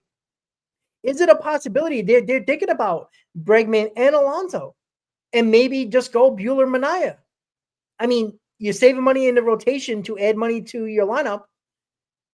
I mean, that it's crazy thinking, but it's something to think about because, Stearns talked about they want Alonso back, but there's starting to be rumors by multiple reporters that the Mets are starting to look at Bregman more and more now. So you know what I like here? The chosen one. Why wouldn't you just re-sign Pete Alonso and then go after Guerrero Jr. next year anyways? Why wouldn't you do that? I mean, you could. If we're talking about Bregman, and I understand it's third base versus first base, and we're talking about 2 first basemen, but again, if you're going to allocate a DH position, and the only reason I would think that you wouldn't do that is if you're projecting Brandon Nimmo or Juan Soto to be a DH in the future, right? So that's probably like Moneyball. But like, if we're talking about going for it, right? You know what I mean? Let's say they go ahead and do both of that. And again, this is like playing MLB The Show at this point. It's just like there's definitely no way. But like in theory, if we're talking about spending $200 million on both Bregman and Pete Alonso, why wouldn't we just talk about Pete Alonso and then just wait for Vlad Guerrero, and you can just have a DH for a couple of years, and then I don't know, get rid of Pete via trade, whoever's going to take. Again, it's Moneyball. It's not going to happen. It's the MLB The Show type stuff. But again, this is why I don't believe in like both Bregman and Pete. It has to be one or the other. And again, the reason why I'm in favor of Pete Alonso over Bregman, if you were to give me the 2 choices, is that you're not going to have Vientos playing out of position at that point. And I'm not saying Pete Alonso does not play a good first base. Let's objectively, with the statistics, he does not play a good first base. Yes, he picks baseballs better than a lot of first basemen. Yes, his stretches and saving his infielders sometimes are top notch. That's top tier. But the range, everything else associated with Pete Alonso at first base is not good. And I'm very, very well aware of that fact. But again, right, like he's playing in position and Vientos has to learn a brand new position at that point, which is not up the David Stearns alley. He's played first base a decent amount in the minors. It's not like he played, he DH'd and played first base a lot because remember, Beatty was in the minor leagues with Vientos prior to him coming up. Beatty was the third baseman, so he was DH'ing and playing first base more than he was actually playing third base. The Mets started to play Vientos at third base once Beatty came up. And Beatty got the starting job. So if you want to make that argument, then I can get behind that. But again, we all know that minor leagues and those situational differences are not the same as the major leagues. 100%. Stuff moves faster. Anyways, 100%. But I agree with you 100%. Pete Alonso wasn't very good coming out of the minor leagues defensively, and he became better in the majors, right? Correct. Vientos did the same thing, right? Nobody knew Vientos was going to be this good at third base. Nobody, Correct. even the Nets. So, they can surprise you. And I think the confidence level of Vientos, I think Vientos has more range than Pete Alonso, in my opinion. And it is a corner position. there's a couple of things you have to learn. Again, I played third base, and I occasionally played first base, right? The cutoffs are a little bit different. Again, the range is still got to be there. You still got to go into the hole, but at first base, you got to know, how far to go into the hole, making sure you can get back to the bag if your second baseman's around, which Pete Alonso has issues with, right? So, again, this is pipe dream talking, but again, because of the rumors of Bregman and the Mets' interest in him, we have to talk about all scenarios here, because then we're not doing our jobs. It's not like we dislike Pete Alonso or dislike Bregman or, don't want Vientos at first base. We're trying to be objective here in every scenario, because again, this is a show about the winter meetings. This is a show of what GMs are thinking of and the best possibilities here. Because if you can get Bregman, it's hard to say no if you're a GM, if you can land Bregman. And then you worry about the other scenarios after that. You could do a lot worse than Pete Alonso, Juan Soto, Bregman, Juan Soto. Like, it could be a lot worse. Right. So, you're not losing much. So, you can, that's the scenarios that we're throwing out there. I just want to make it clear that we're playing devil's advocate, and yeah, we're throwing out our opinions out there, but we're trying to be objective in what the GM mind is going forward, because we know Stearns likes to think outside the box here. He's already proven that. And before we came on, about an hour before that, the Bregman news started to pop up a little bit. Again, how serious is that? We don't know. But again, we didn't think the Mets were in on Burns and Fried at all. All of a sudden, it popped up today, right after Juan Soto has signed. So it's crazy to think, but you got to be objective here, because we wouldn't be, what the hell are we doing there? So, I think that's a good conversation to have, even though, people will have differences of opinions of either bringing up back Alonso, Bregman, maybe both, which is crazy, but who the hell knows? And again, passing got me a little, I got the jitters, man. Like I got the, the shakes, man. I'm like, ooh, that got me excited. Passing don't say stupid stuff like that, and it's not necessarily true, right? Passing don't say dumb stuff and make him look like a fool like the rest of the reporters. So how many? I'm curious between these two guys, the doubles category too, because again, we can talk about home runs. I'm curious about the doubles too, and how much I know it was 31-30 in favor of Pete Alonso in 2024, but I'm talking about historically between Alonso and Bregman. How many doubles are they? Because again, like we're talking about gap to gap power. Not only the home runs, that's not only the concerning factor here. We're also talking about doubles. So let's take a look at this. I'm curious before we transition to a new topic. Actually, so it was 31-30 in favor of Pete in 2024. In 2023, it was 28-21 in favor of Bregman, 27 for Pete in 2022 versus 23. Yeah, so I mean, again, can I actually, since you're looking at the stats, what about strikeouts? Because I know Bregman puts the bat on the ball a lot more, and we know Pete Alonso's strikeouts have gone up the last couple of seasons. If you have that number quickly. Yeah, so let's take a look at the strikeouts too. That's a pretty good important measure there too. I mean, Alonso strikes out at a very higher rate. 172 compared to 86. So you're talking about close to 90 strikeouts more for Pete Alonso. And on top of that, Bregman gets on base. If you're talking about Juan Soto being behind Pete Alonso or behind Bregman, Bregman's getting on base for that guy more than Pete Alonso. So yeah, it might help Pete Alonso with his stats, but Bregman gets on base, and that gives Juan Soto, who, why wouldn't you want him up in a big spot? That's over 100 strikeout difference. Man, that is huge in the middle of the lineup. I know people love home runs, and Pete Alonso has that that big possibility. But man, Bregman historically has gotten on base at a much higher clip than Pete Alonso, but Pete Alonso actually got on base at a higher clip than him in 2024. That was the only year that happened. Yeah. The only year. Again, there's arguments to be had, and again, this is me. I've said it. Pete Alonso, what he did in the playoffs, it convinced me that I want Pete Alonso back. But again, I'm trying to be objective here, based on the rumors that have been said that the Mets, again, right after Juan Soto signed, the Corbin Burns news started to pop out, the Fried today, the Bregman today, and with the passing, and the only hyping up the Mets here and talking about releasing the Kraken and stuff like that with Cohen, it's starting to make me think they might do something crazy here that is not necessarily crazy bad. It might be crazy good that might be outside the box, but really beneficial. And yeah, it might move some people around, but the lineup is going to be scary. And again, I still think that it's really a possibility that we might see something a little outside the box crazy here in a good way. So, and this the interest from Bregman, I still believe, is more a situation where there's more potential of Pete Alonso leaving here. Because again, guys, what did we talk about? If Juan Soto did not go back to the Yankees, you would think they would try to go after Pete Alonso.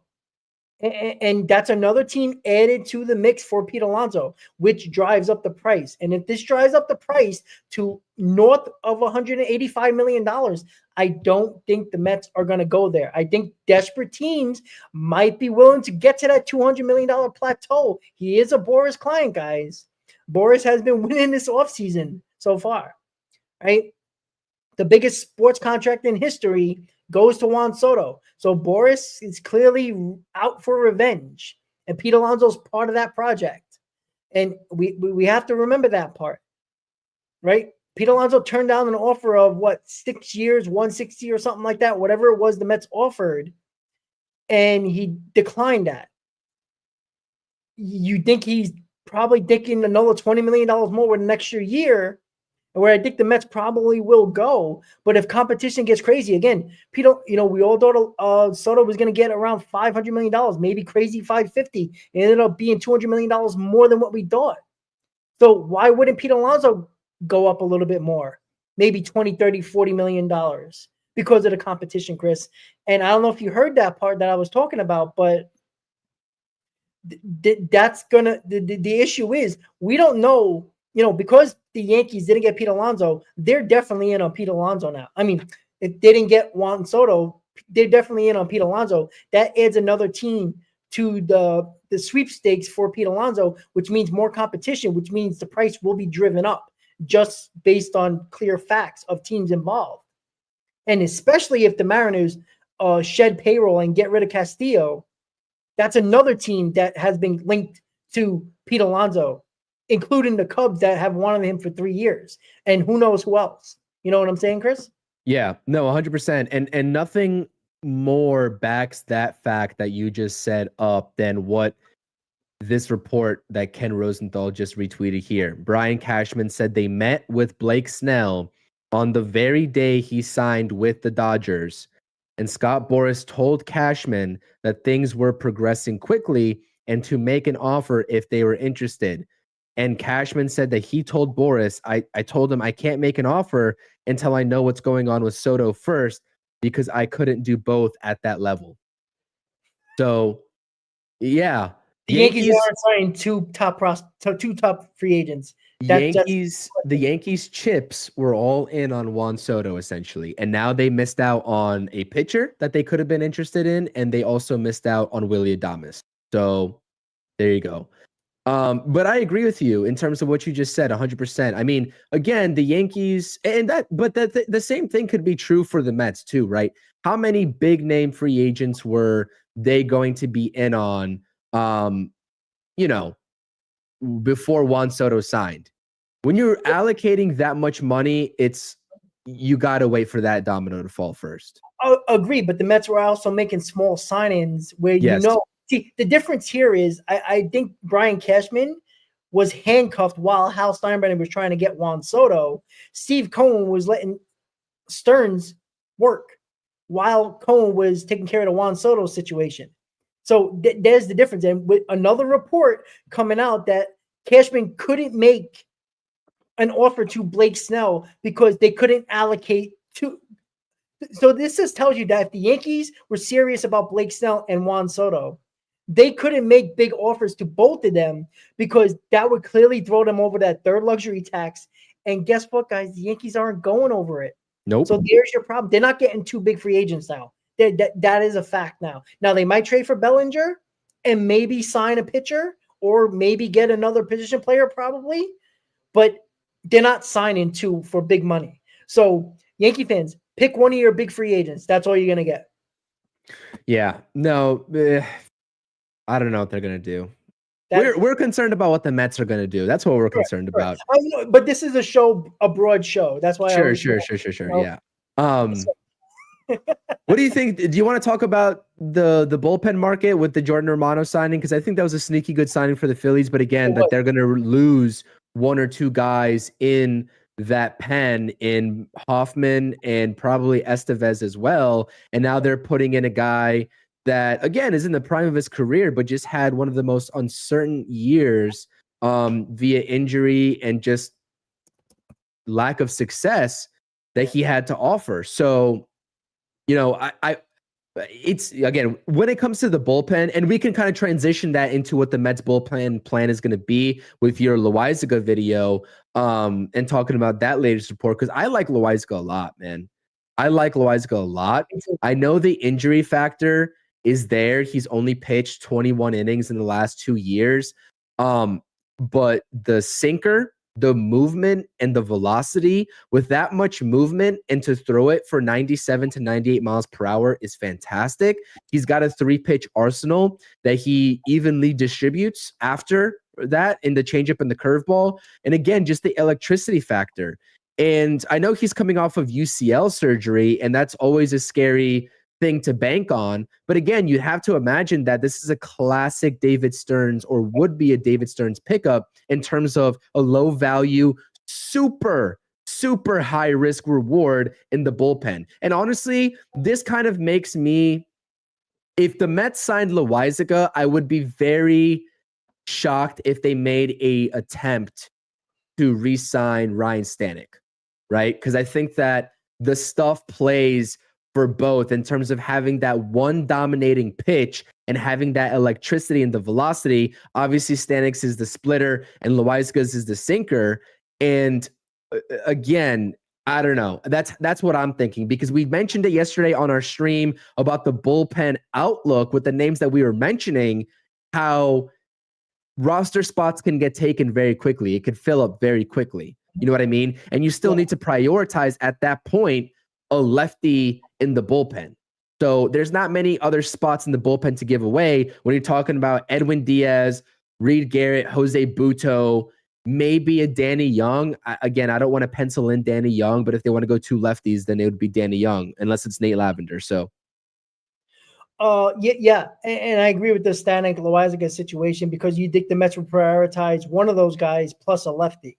Yes, on the market. So as we talked about, with Minter a couple of times, and I wanted to bring up what we're talking about right now. Easy's talking about Cashman gives up on relievers. They didn't give up on Loaisiga. Loaisiga got hurt. Loaisiga got hurt over the last 2 seasons. You got to remember, in 2023, he was starting to have arm issues. The Yankees kept on testing him and couldn't find the issue, and they still threw him out there. Again, they screwed up him badly. And then they finally figured it out in April when the UCL finally completely was partially torn. They finally figured it out a week until last season. And so they never gave up on him. He got hurt. So it's not the Yankees giving up on them. So I'm not concerned about that at all. I 100% agree with you. It's either Stanek or Loaisiga, and you would think Loaisiga would be a lot more cheaper, which, again, this is what Stearns does. You can save money in the bullpen and work the magic with the money elsewhere in the rotation and the lineup. And I think that's what the Mets are going to do, specifically in the bullpen. And you could probably save between $3 to $4 million from Loaisiga, because what is he going to get? $5 million maybe, when Stanek could probably get 10, 11? You think? Well, the way the numbers are going, like Romano, he's coming back from a major injury, and he got $7.5 million. Stanek was, I think 8.5. I think 8.5, right? Stanek was healthy and pitched all year. He's going to get 10 for a guy who wasn't injured and pitched well. And Loaisiga is probably going to get less than Romano, or around the same amount, or I would think a couple of $1 million less. Yeah. Maybe I was underselling the bullpen values just a little bit. So yeah, I would expect Loaisiga to get probably maybe half that. I would be inclined to say, you know Well, what, we have. Loaisiga got a minor league deal. I don't think so. I think his upside still is a shoe-in for a major league deal. Yeah, I would think so too. But it's been weird because again, who knows? But It's a good thought.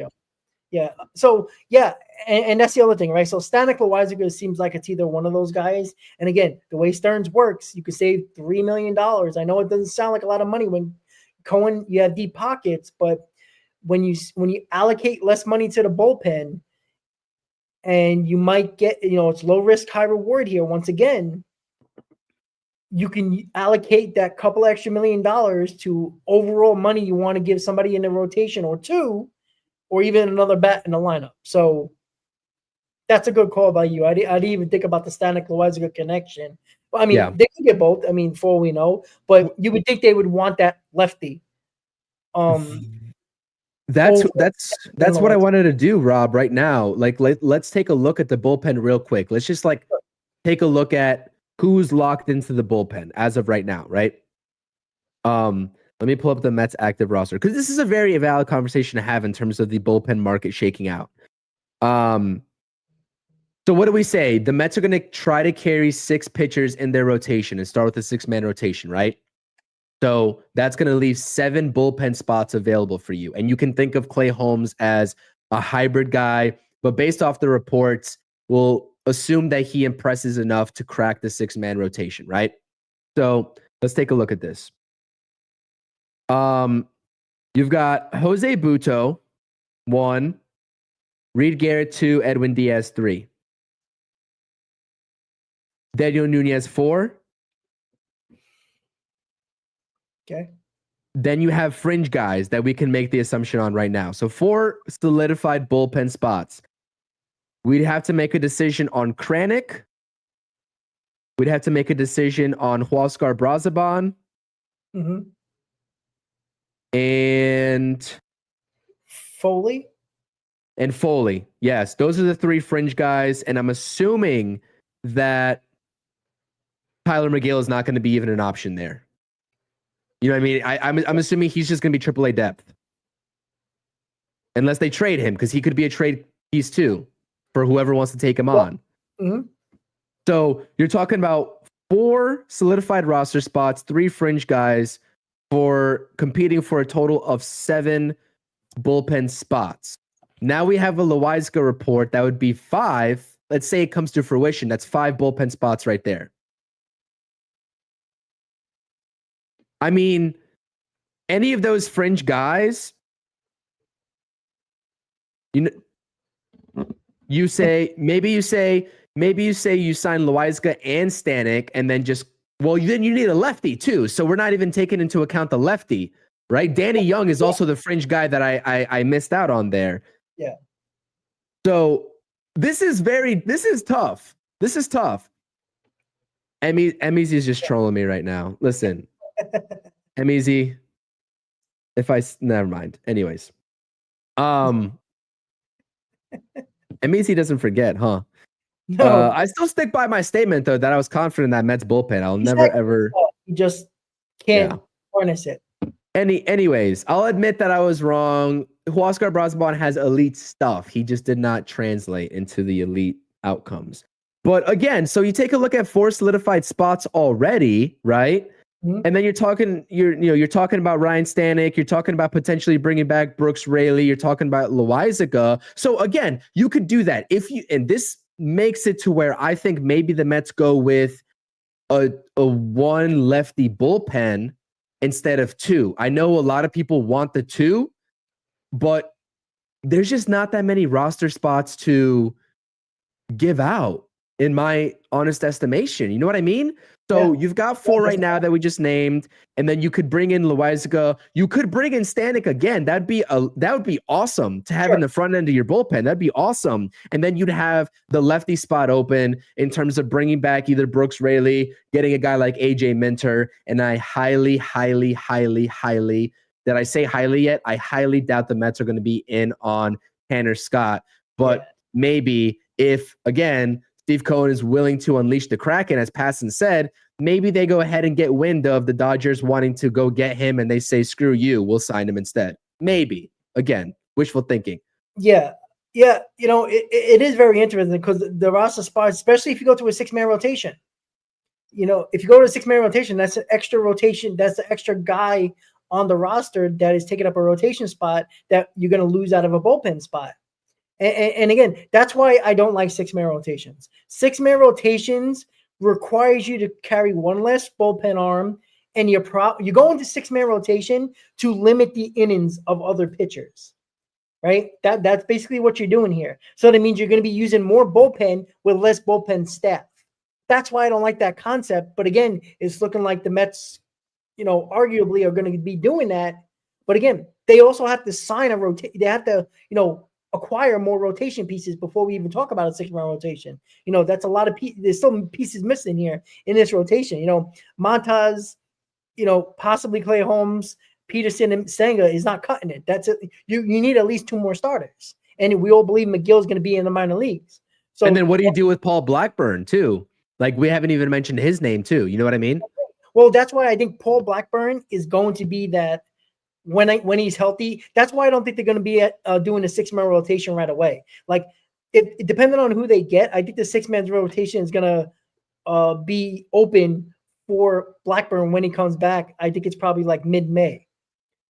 You think starting off the season with Kodai Senga like coming back into form? This is all because of Kodai Senga. Let's just be honest here. Well, that's why I'm thinking they can start off at a 5-man rotation, have an extra long man or an arm in the bullpen, and it kind of solves that issue.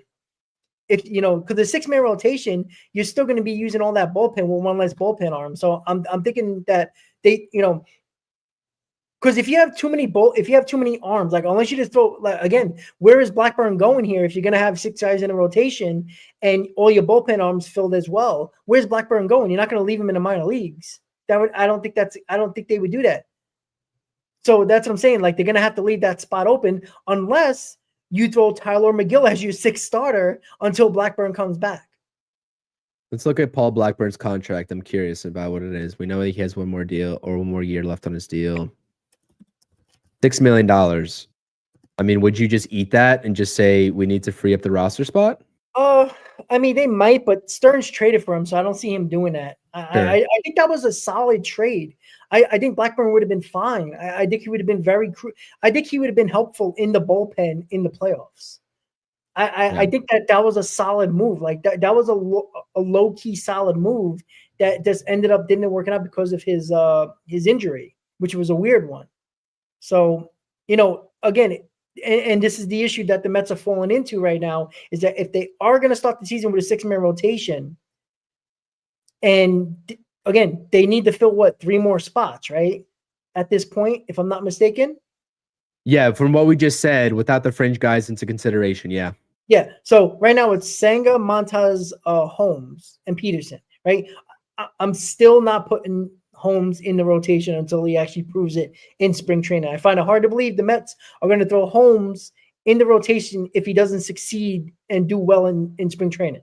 So if he doesn't, I think Holmes is going to be in the bullpen to start the season. So I'm not putting Holmes in the rotation. So right now it's Senga, Peterson, Montas. So that means there's 3 spots available. You can say Tyler McGill's on the roster, but we all believe that he's not going to be in this rotation. Blackburn's not coming back until at least mid-May, maybe later. That means the Mets have got to acquire via free agency or trade 3 more guys. Now, if that's a combination of Burns, Manaea, Buehler, or Buehler, Manaea, Castillo, whatever combination you want to put, right? They still got to add 3 more starting pitchers at the very least, even if it's tier B pitchers. Yeah. I just, that's the issue. Like, you're going to run into a 5th and 6th starter where it's like you're throwing these guys out there just to appease Kodai Senga. This is why it pisses me off that they think that if that's the true scenario they're going to go with as Kodai Senga being the ace, which I still don't think is going to happen. But if that's the thought process, you got to appease your quote unquote ace to have a 6-man rotation, but you're putting bad, not good options at the back end of the rotation for a 6th spot that is kind of up in the air right now. And, unless it's a decent guy, like if Montes was a 6th guy, I'd be like, Okay, but realistically, you're going to have 3 better starters in front of Montas to make that actually happen. And I don't see that happening. That's why I think the Mets signed 3 more pitchers, and one of them is going to be Walker Buehler. That's why I think that 100%, because you fix that problem with the depth of the bullpen, right? In terms of going out there and signing these 3 rotation starters, but that would also allow you to move Clay Holmes to the bullpen. And again, depending on who these 3 rotation starters are, if one of them was Walker Buehler, you can also move Walker Buehler to the bullpen, and that would be your 6th bullpen guy. And then you'd just open up room as your 6th starter, probably a Paul Blackburn or Tyler McGill or whoever else you want to throw out there. So again, flexibility is awesome. And if that's the route the Mets take, I would love to see that happen, but you have to add more arms, right? You have to have a flexible guy that has upside in Walker Buehler. You have to add a midline rotation guy in either, I would consider probably Manaya in that midline rotation, realm category, or Pivetta also falls under that. And also your top tier guy that you're going to either sign or trade for. Like, you'd have to check all those boxes. And again, that's not out of the realm of possibility, right? If the Mets are going for it, that's not out of the realm of possibility. Now, it's going to get tricky, right? Because Walker Buehler, given the 1-year deals that we've been seeing, or the 2-year deals with the whatever, I mean, last year and this year, I mean, Walker Buehler is going to make what? How much do you think he's going to make? I would say 25. 16? What? 20, a year? I'm saying 1 year for Walker Buehler. I think he's going to get close to 20. Which could be true, right? So the reason why, because again, Montas got $17 million. Everybody believes that Buehler is much better. Even with coming off the injury and what he showed in the playoffs, he's getting Kikuchi money. He's getting a qualifying offer type money, in my opinion, if it's a 1-year deal. Even if it's a 2-year deal, he's getting probably 2 for 50, 2 for 48, around that. Yeah. He's not getting Montas money. That makes no sense. But it does, though, because Montas had the injury history too, but I mean, Buehler has the upside of being an ace. I don't think people see Montas as a possibility of a 1 or a 2. No, I agree with you. At best, Montas is the number 3. I think people see Buehler just coming off an injury as a number 3, and possibly a possible number 2, and if great things happen, a possibly ace. I think people are looking at it like that. You know what? I would say 20 mil. I would say 20 mil even for Buehler. I think that's fair. 1 year, 20 mil. And Amir, I see Amir's comment in the chat. If you think that we're too low on Buehler, Spotrac's projection for Buehler, as ridiculous as it was for $4 million, if you can believe that. Yeah, I don't think they updated that from the beginning of the season, to be quite honest with you. I don't know how their algorithms work, but yeah, that was definitely just wrong. But yeah, starting pitching is expensive, man. Starting pitching, yeah. See, Daniel's saying 3.88 is around 4. It's crazy, man. Yeah. But they don't adjust for that, obviously. I'm just like, I just like to point that out because I think that's a good baseline. But again, they always undercut those projections. But yeah, starting pitching is expensive, man. It really is. And the Mets are going to find that out. Again, they came in at a disadvantage, but if Steve Cohen really is willing to just say, the hell with it in terms of these luxury tax thresholds. I mean, the guy paid $100+ million in luxury tax penalties last year alone.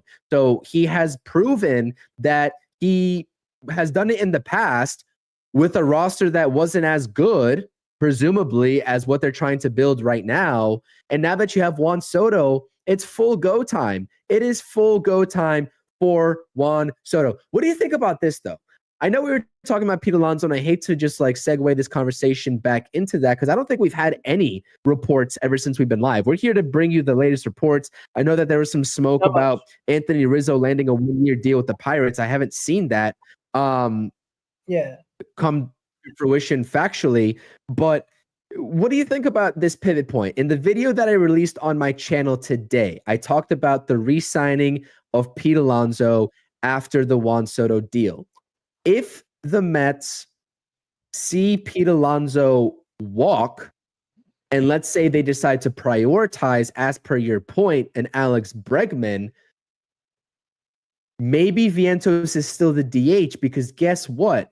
The Tampa Bay Rays could be willing to trade their first baseman in Yandy Diaz. And Yandy Diaz has a contract that's worth, I want to say 11 or 12 mil. Actually, I don't know what the first year is, but it's 2 years, 22 million on his contract. But the kicker of that is that there's a club option after the 2025 season. So regardless of whether you get Bregman or not in that scenario, you could just accept the club option, bring him back to be a DH, right? If you want to pursue Vlad Guerrero in 2026, or you could just say, thank you for your 1 year of service. You can go back into free agency. We don't have any more use for you. And you can just use him as that rental at first base. Again, this is the presumption in my mind that Pete Alonso walks. This is a backup plan. What do you think about that? Yeah. I haven't checked Diaz's numbers. What was his power numbers? Because I know people love that.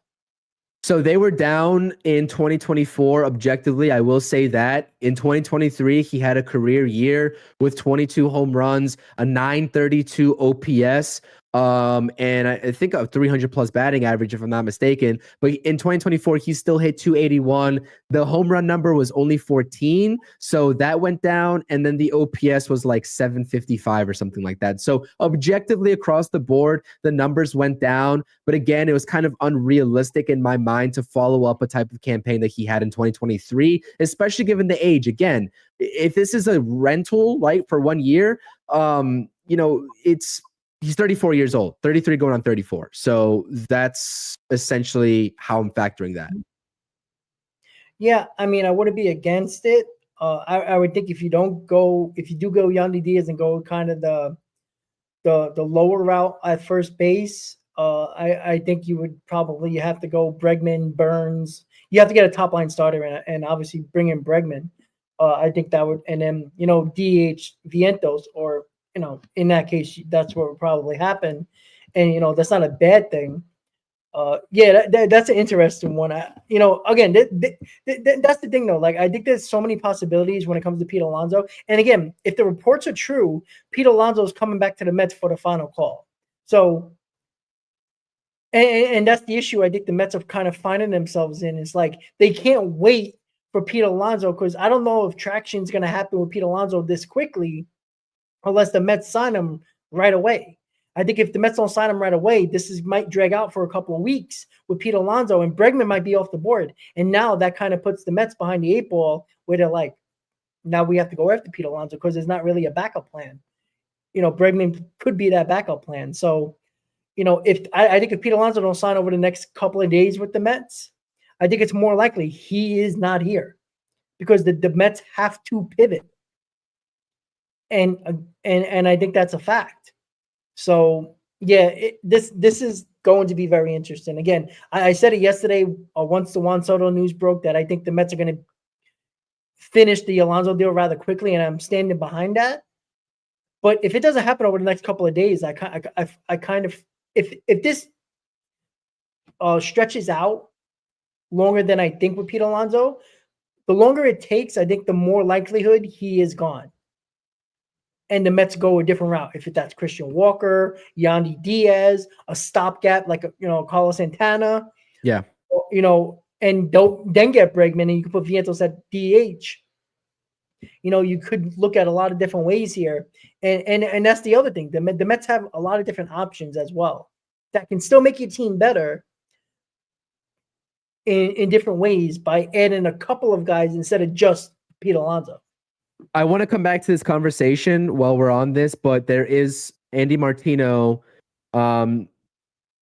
stated about Sean Manaea picking up that there's increasing optimism. There may be a reunion with the Mets.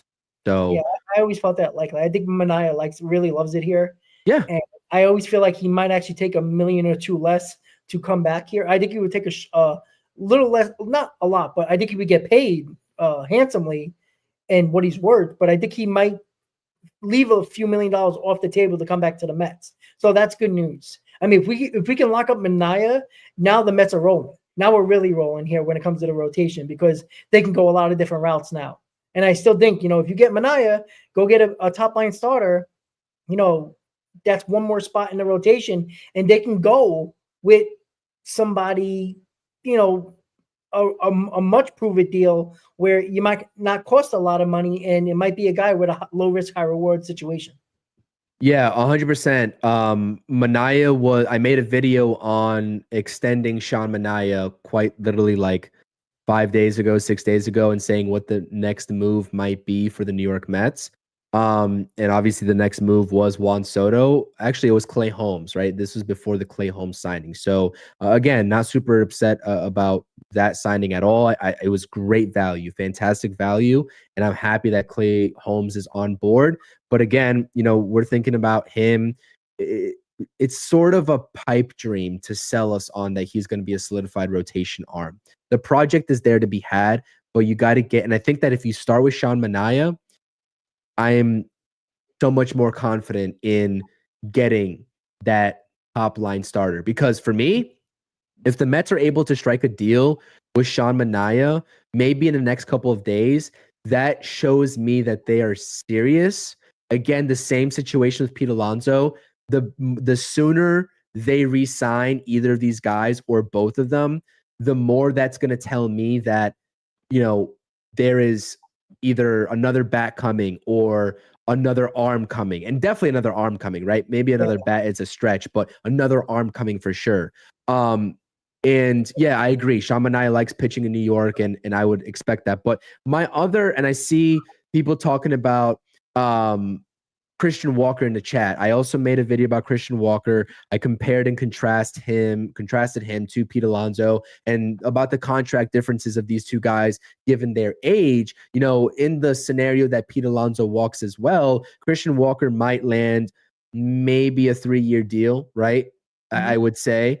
Given the lack of first base options that are in line for a multi-year deal, maybe in an unlikely scenario, maybe he gets 4 years, which would probably take the Mets out. But if he's in line for a 3-year deal, and if Pete Alonso walks, you can also use him as a first base stopgap and then transition him to a DH spot as well. And again, with his age, that would make perfect sense. And you'd only have 2 more years of that contract left on Christian Walker. So I guess question for you, I'm not sure if we're doing rapid fire, but my rapid fire question, if we were doing rapid fire, would be if again, this is, I wish I could put asterisks around because this is all ifs right now. If Pete Alonso walks, you have an option between trading for Yandy Diaz or just signing Christian Walker outright. Which one would you prioritize? Christian Walker. Because I the power I seen there, he's very good defensively. I think that bat just works really nice in the Mets lineup. And again, this is saying that Alonso's not coming back. I would go Christian Walker. I think it's more likely you get more production out of Christian Walker than you do Yandy Diaz. Yep, and to go back what you said about the possible long shot of Holmes being in the rotation. If we have been talking about this whole time, the Mets might get 3 more rotation arms. That kind of takes Clay Holmes out of the rotation because you'll have 6 guys. So, and that's what I'm saying. Being in on Burns, looking like Manaea is looking better and better back here, and the Mets get another pitcher. That's 3 arms there. Objectively, 3 arms. That means Clay Holmes is out of the rotation. I mean, they still might stretch him out just in case somebody gets hurt during spring, and I think that's more of a reason. I think, this might sound crazy, but can this Clay Holmes sign in with the possibility of giving him a chance to be a starter as I would say a fallback plan if Kodai Senga can't stay healthy in spring? I was going to say, yeah, Clay Holmes, just again, having that ability in spring training, getting those reps, if there's any, and it's not just, it's just not just Kodai Senga. If it's any rotation arm that gets injured throughout the season, having the ability to say, oh, now we have a Clay Holmes to go in and start, right? Without having to rely on a guy like Tyler McGill is plus, plus, plus. I'll take that all day long. All day long. Yeah. Yep, exactly. And I'm gonna give you my rapid fire questions because the last topic that I had on my phone was Burns and Fried. We kind of talked about that enough throughout the entire show. We talked about the Mets being involved. We know how many teams are involved in those two guys, and it's a lot of the teams that that were involved in Juan Soto. So we're just gonna put it on the back burner with that, and we'll just leave that. My rapid fire question: who do you think the Mets sign next? And obviously it's a known name, I would say top 25 free agents.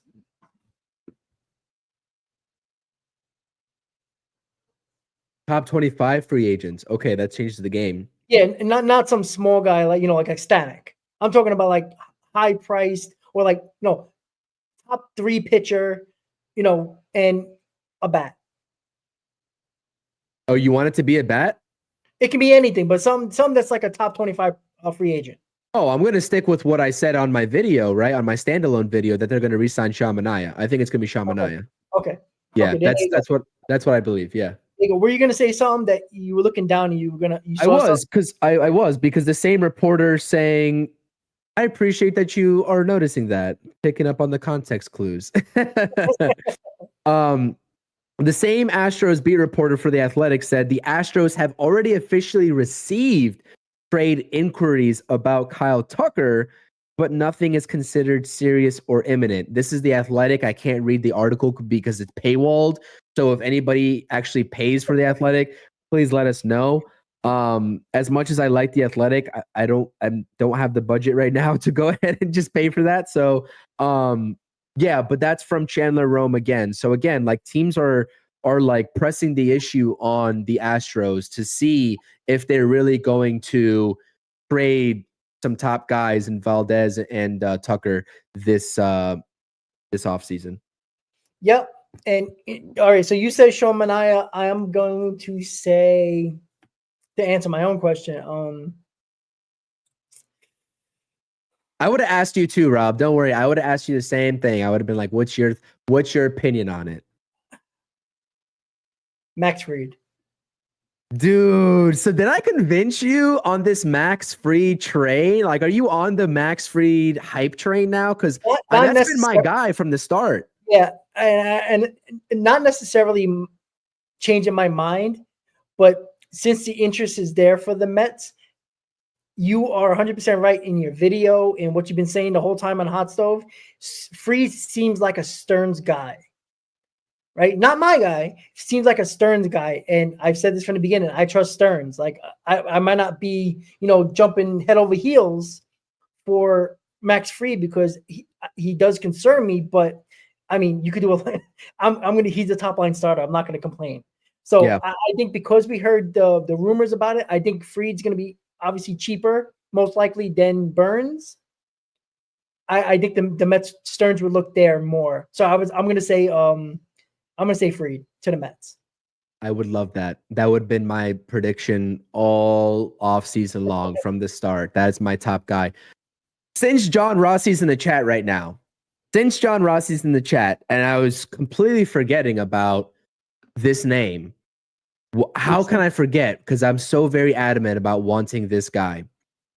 Rob, you scoffed at me when I brought his name up because this was before the Juan Soto signing, and I was saying potentially a backup option if we didn't get Juan Soto, if we went the short-term deals route. I think it was Mothman, who's not here with us right now, in the comment section, but he brought it up on that stream.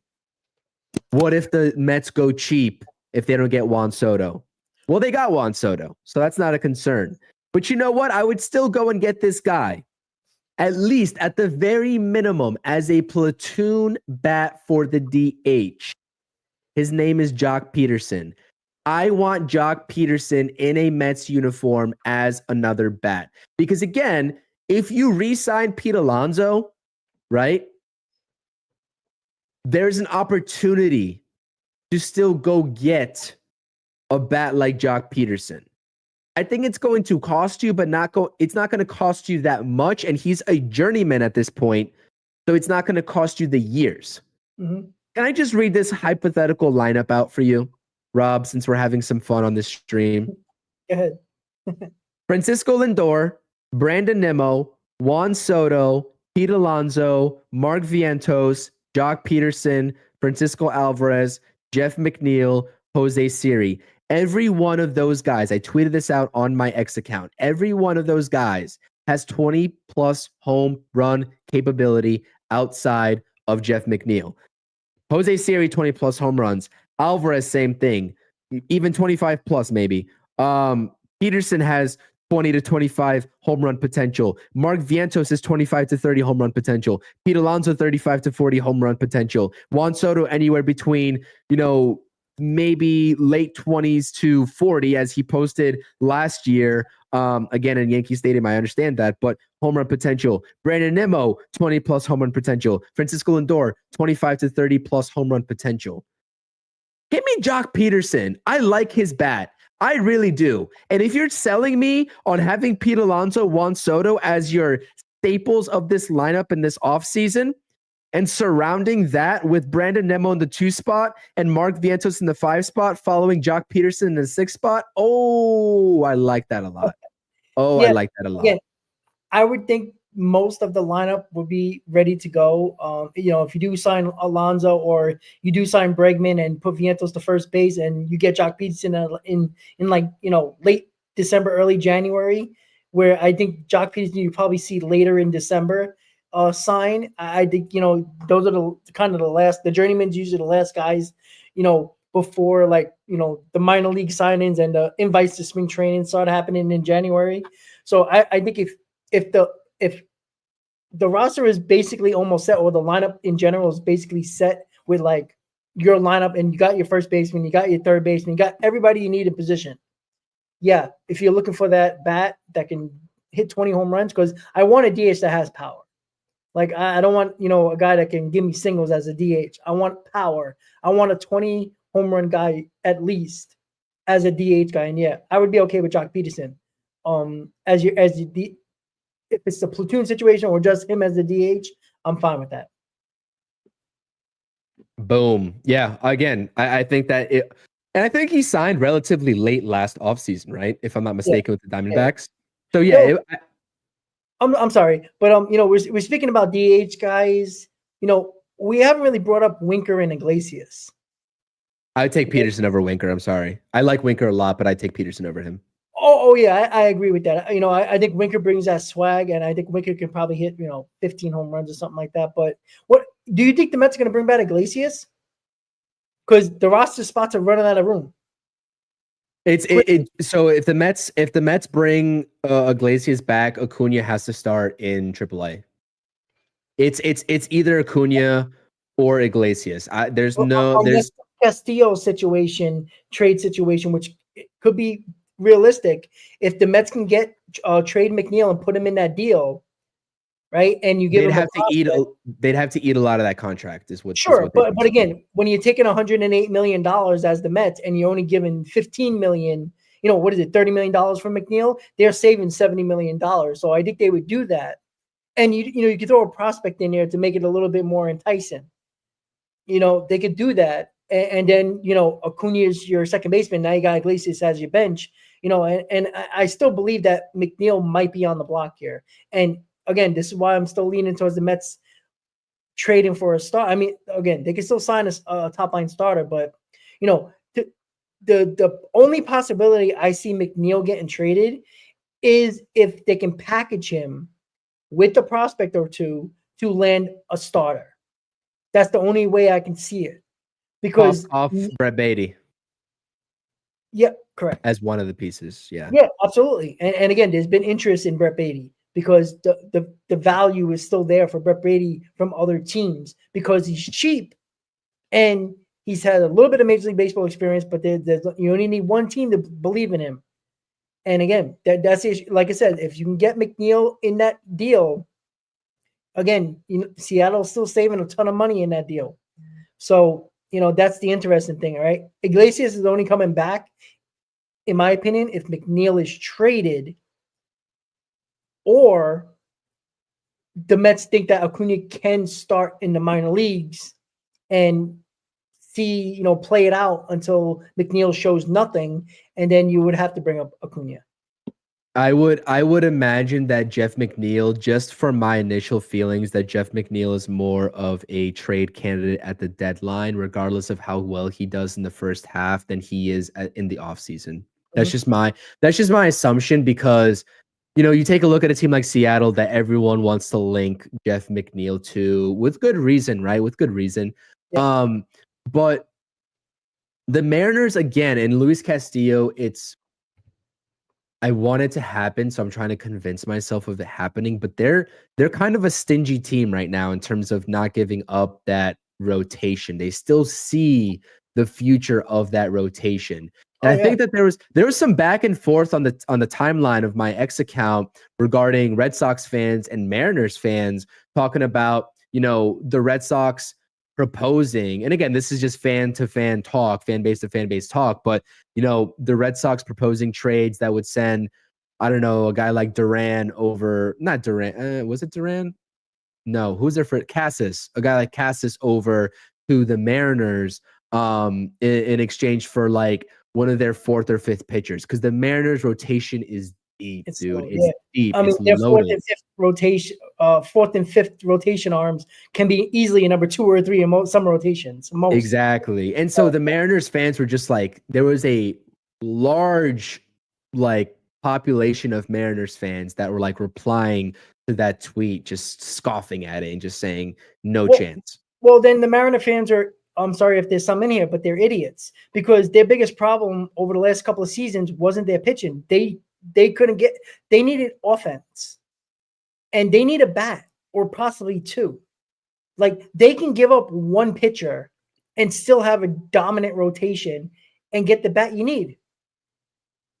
And, as this is a winter meeting special, Brian Holtz saying that the Yankees would like Jazz Chisholm to move him to second base and work on trying to get somebody for third base. Bregman.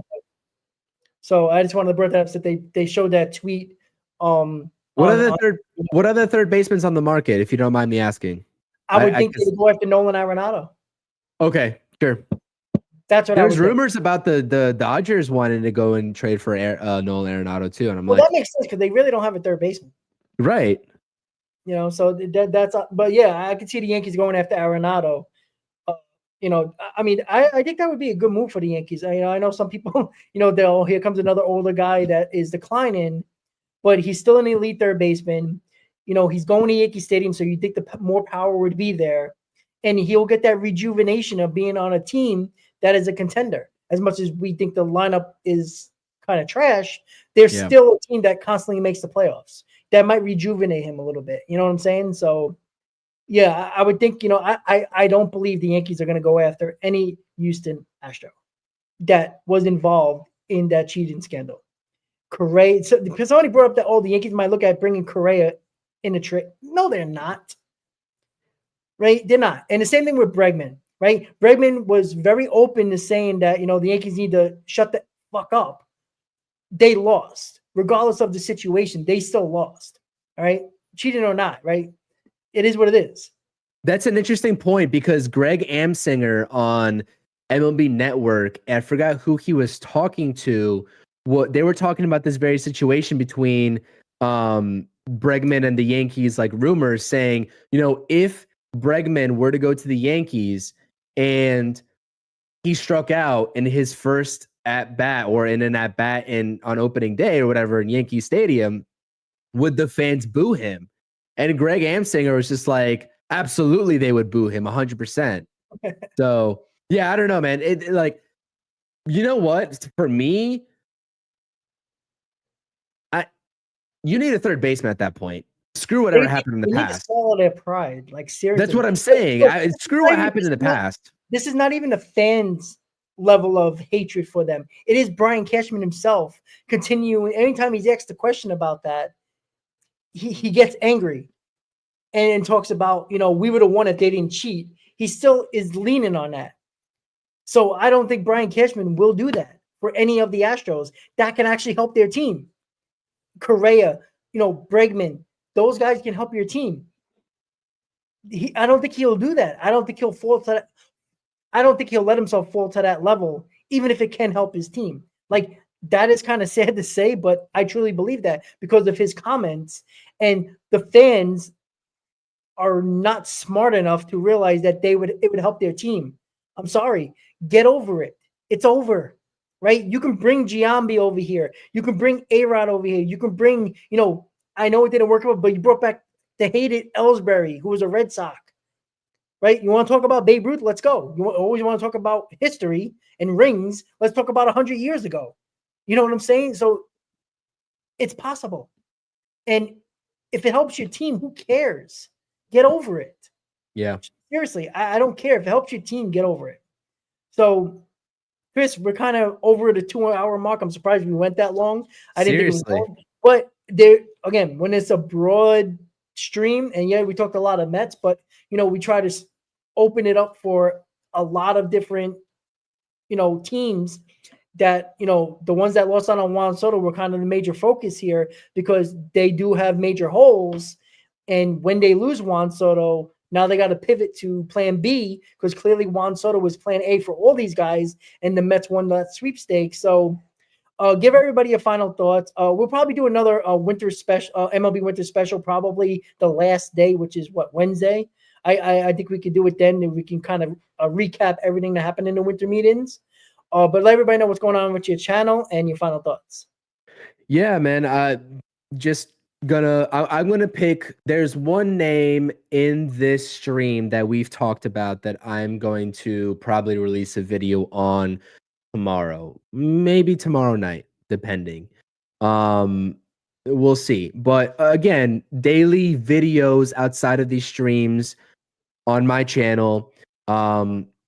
Subscribe to the channel first and foremost to stay up to date on the latest news, the latest rumors, everything of that nature. Subscribe to Rob's channel. Again, we do these conjoined streams, but there's a lot of content and polls and stuff that we do outside of that as well. Rob works very hard on his channel. Again, the Loizaga video that you dropped, I was just like, he got that out super quick, to be honest with you. So yeah, subscribe to both channels. Again, we just want to be here for you all and provide objective as we can, because again, we're here to give our opinions, but as objective analysis as we can and keep it as entertaining as possible. So hopefully, for those of you all who have been here for, not only our post-game streams during the season and our pre-game streams during the season, which we will be doing again in 2025, make no mistake about that. You guys are enjoying the latest off-season content, videos, Juan Soto watch parties, and MLB winter meeting watch parties as well. Hit the thumbs up. Again, that is one of the best ways you can support the channel, by hitting the thumbs up. Tell your friends and family. But again, Mets fans, buckle up, because, if Jeff Passan is correct, if these reports past, even in addition to Jeff Passan, are correct, the New York Mets are going to have a very big offseason, and it's not limited, right, to just Juan Soto. There's going to be a flurry of moves, because we know that this Mets roster is on the way to becoming elite. They still have moves to make to get it to that threshold. That's what I believe.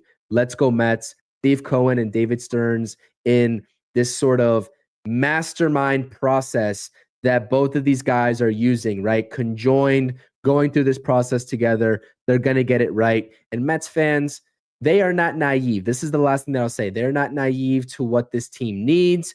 And just because the Mets got Juan Soto, and we probably can presume that Steve Cohen was leading that charge, David Stearns, he's the right man for the job.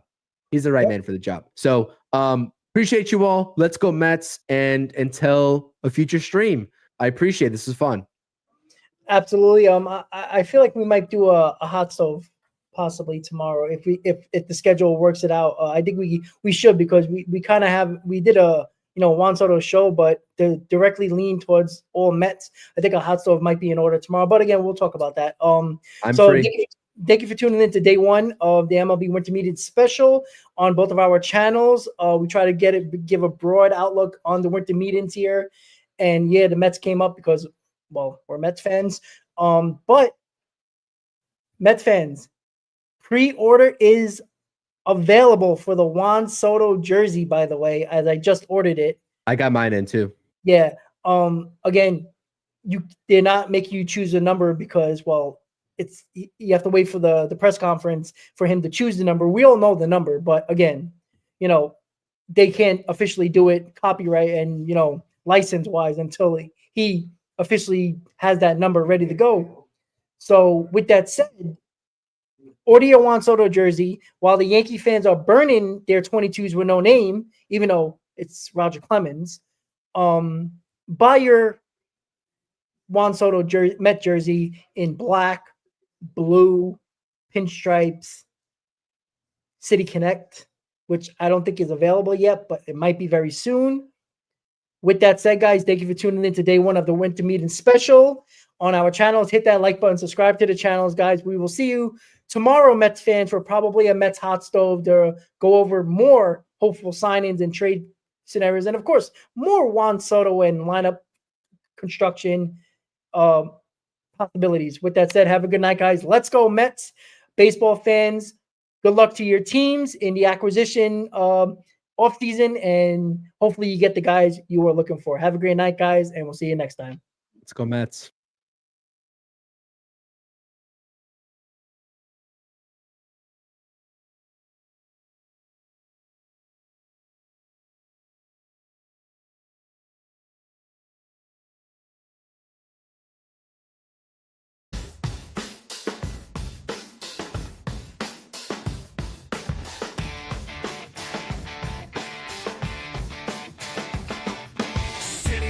In the dead of night, full of echo. Concrete jungle, dreams bust to grow. Mets in the air, chase glory, no fear. Broken backs, but hearts steer clear. OMG, the chaos, what a scene. Streets buzzing like a machine. Critters from the shadows, chills on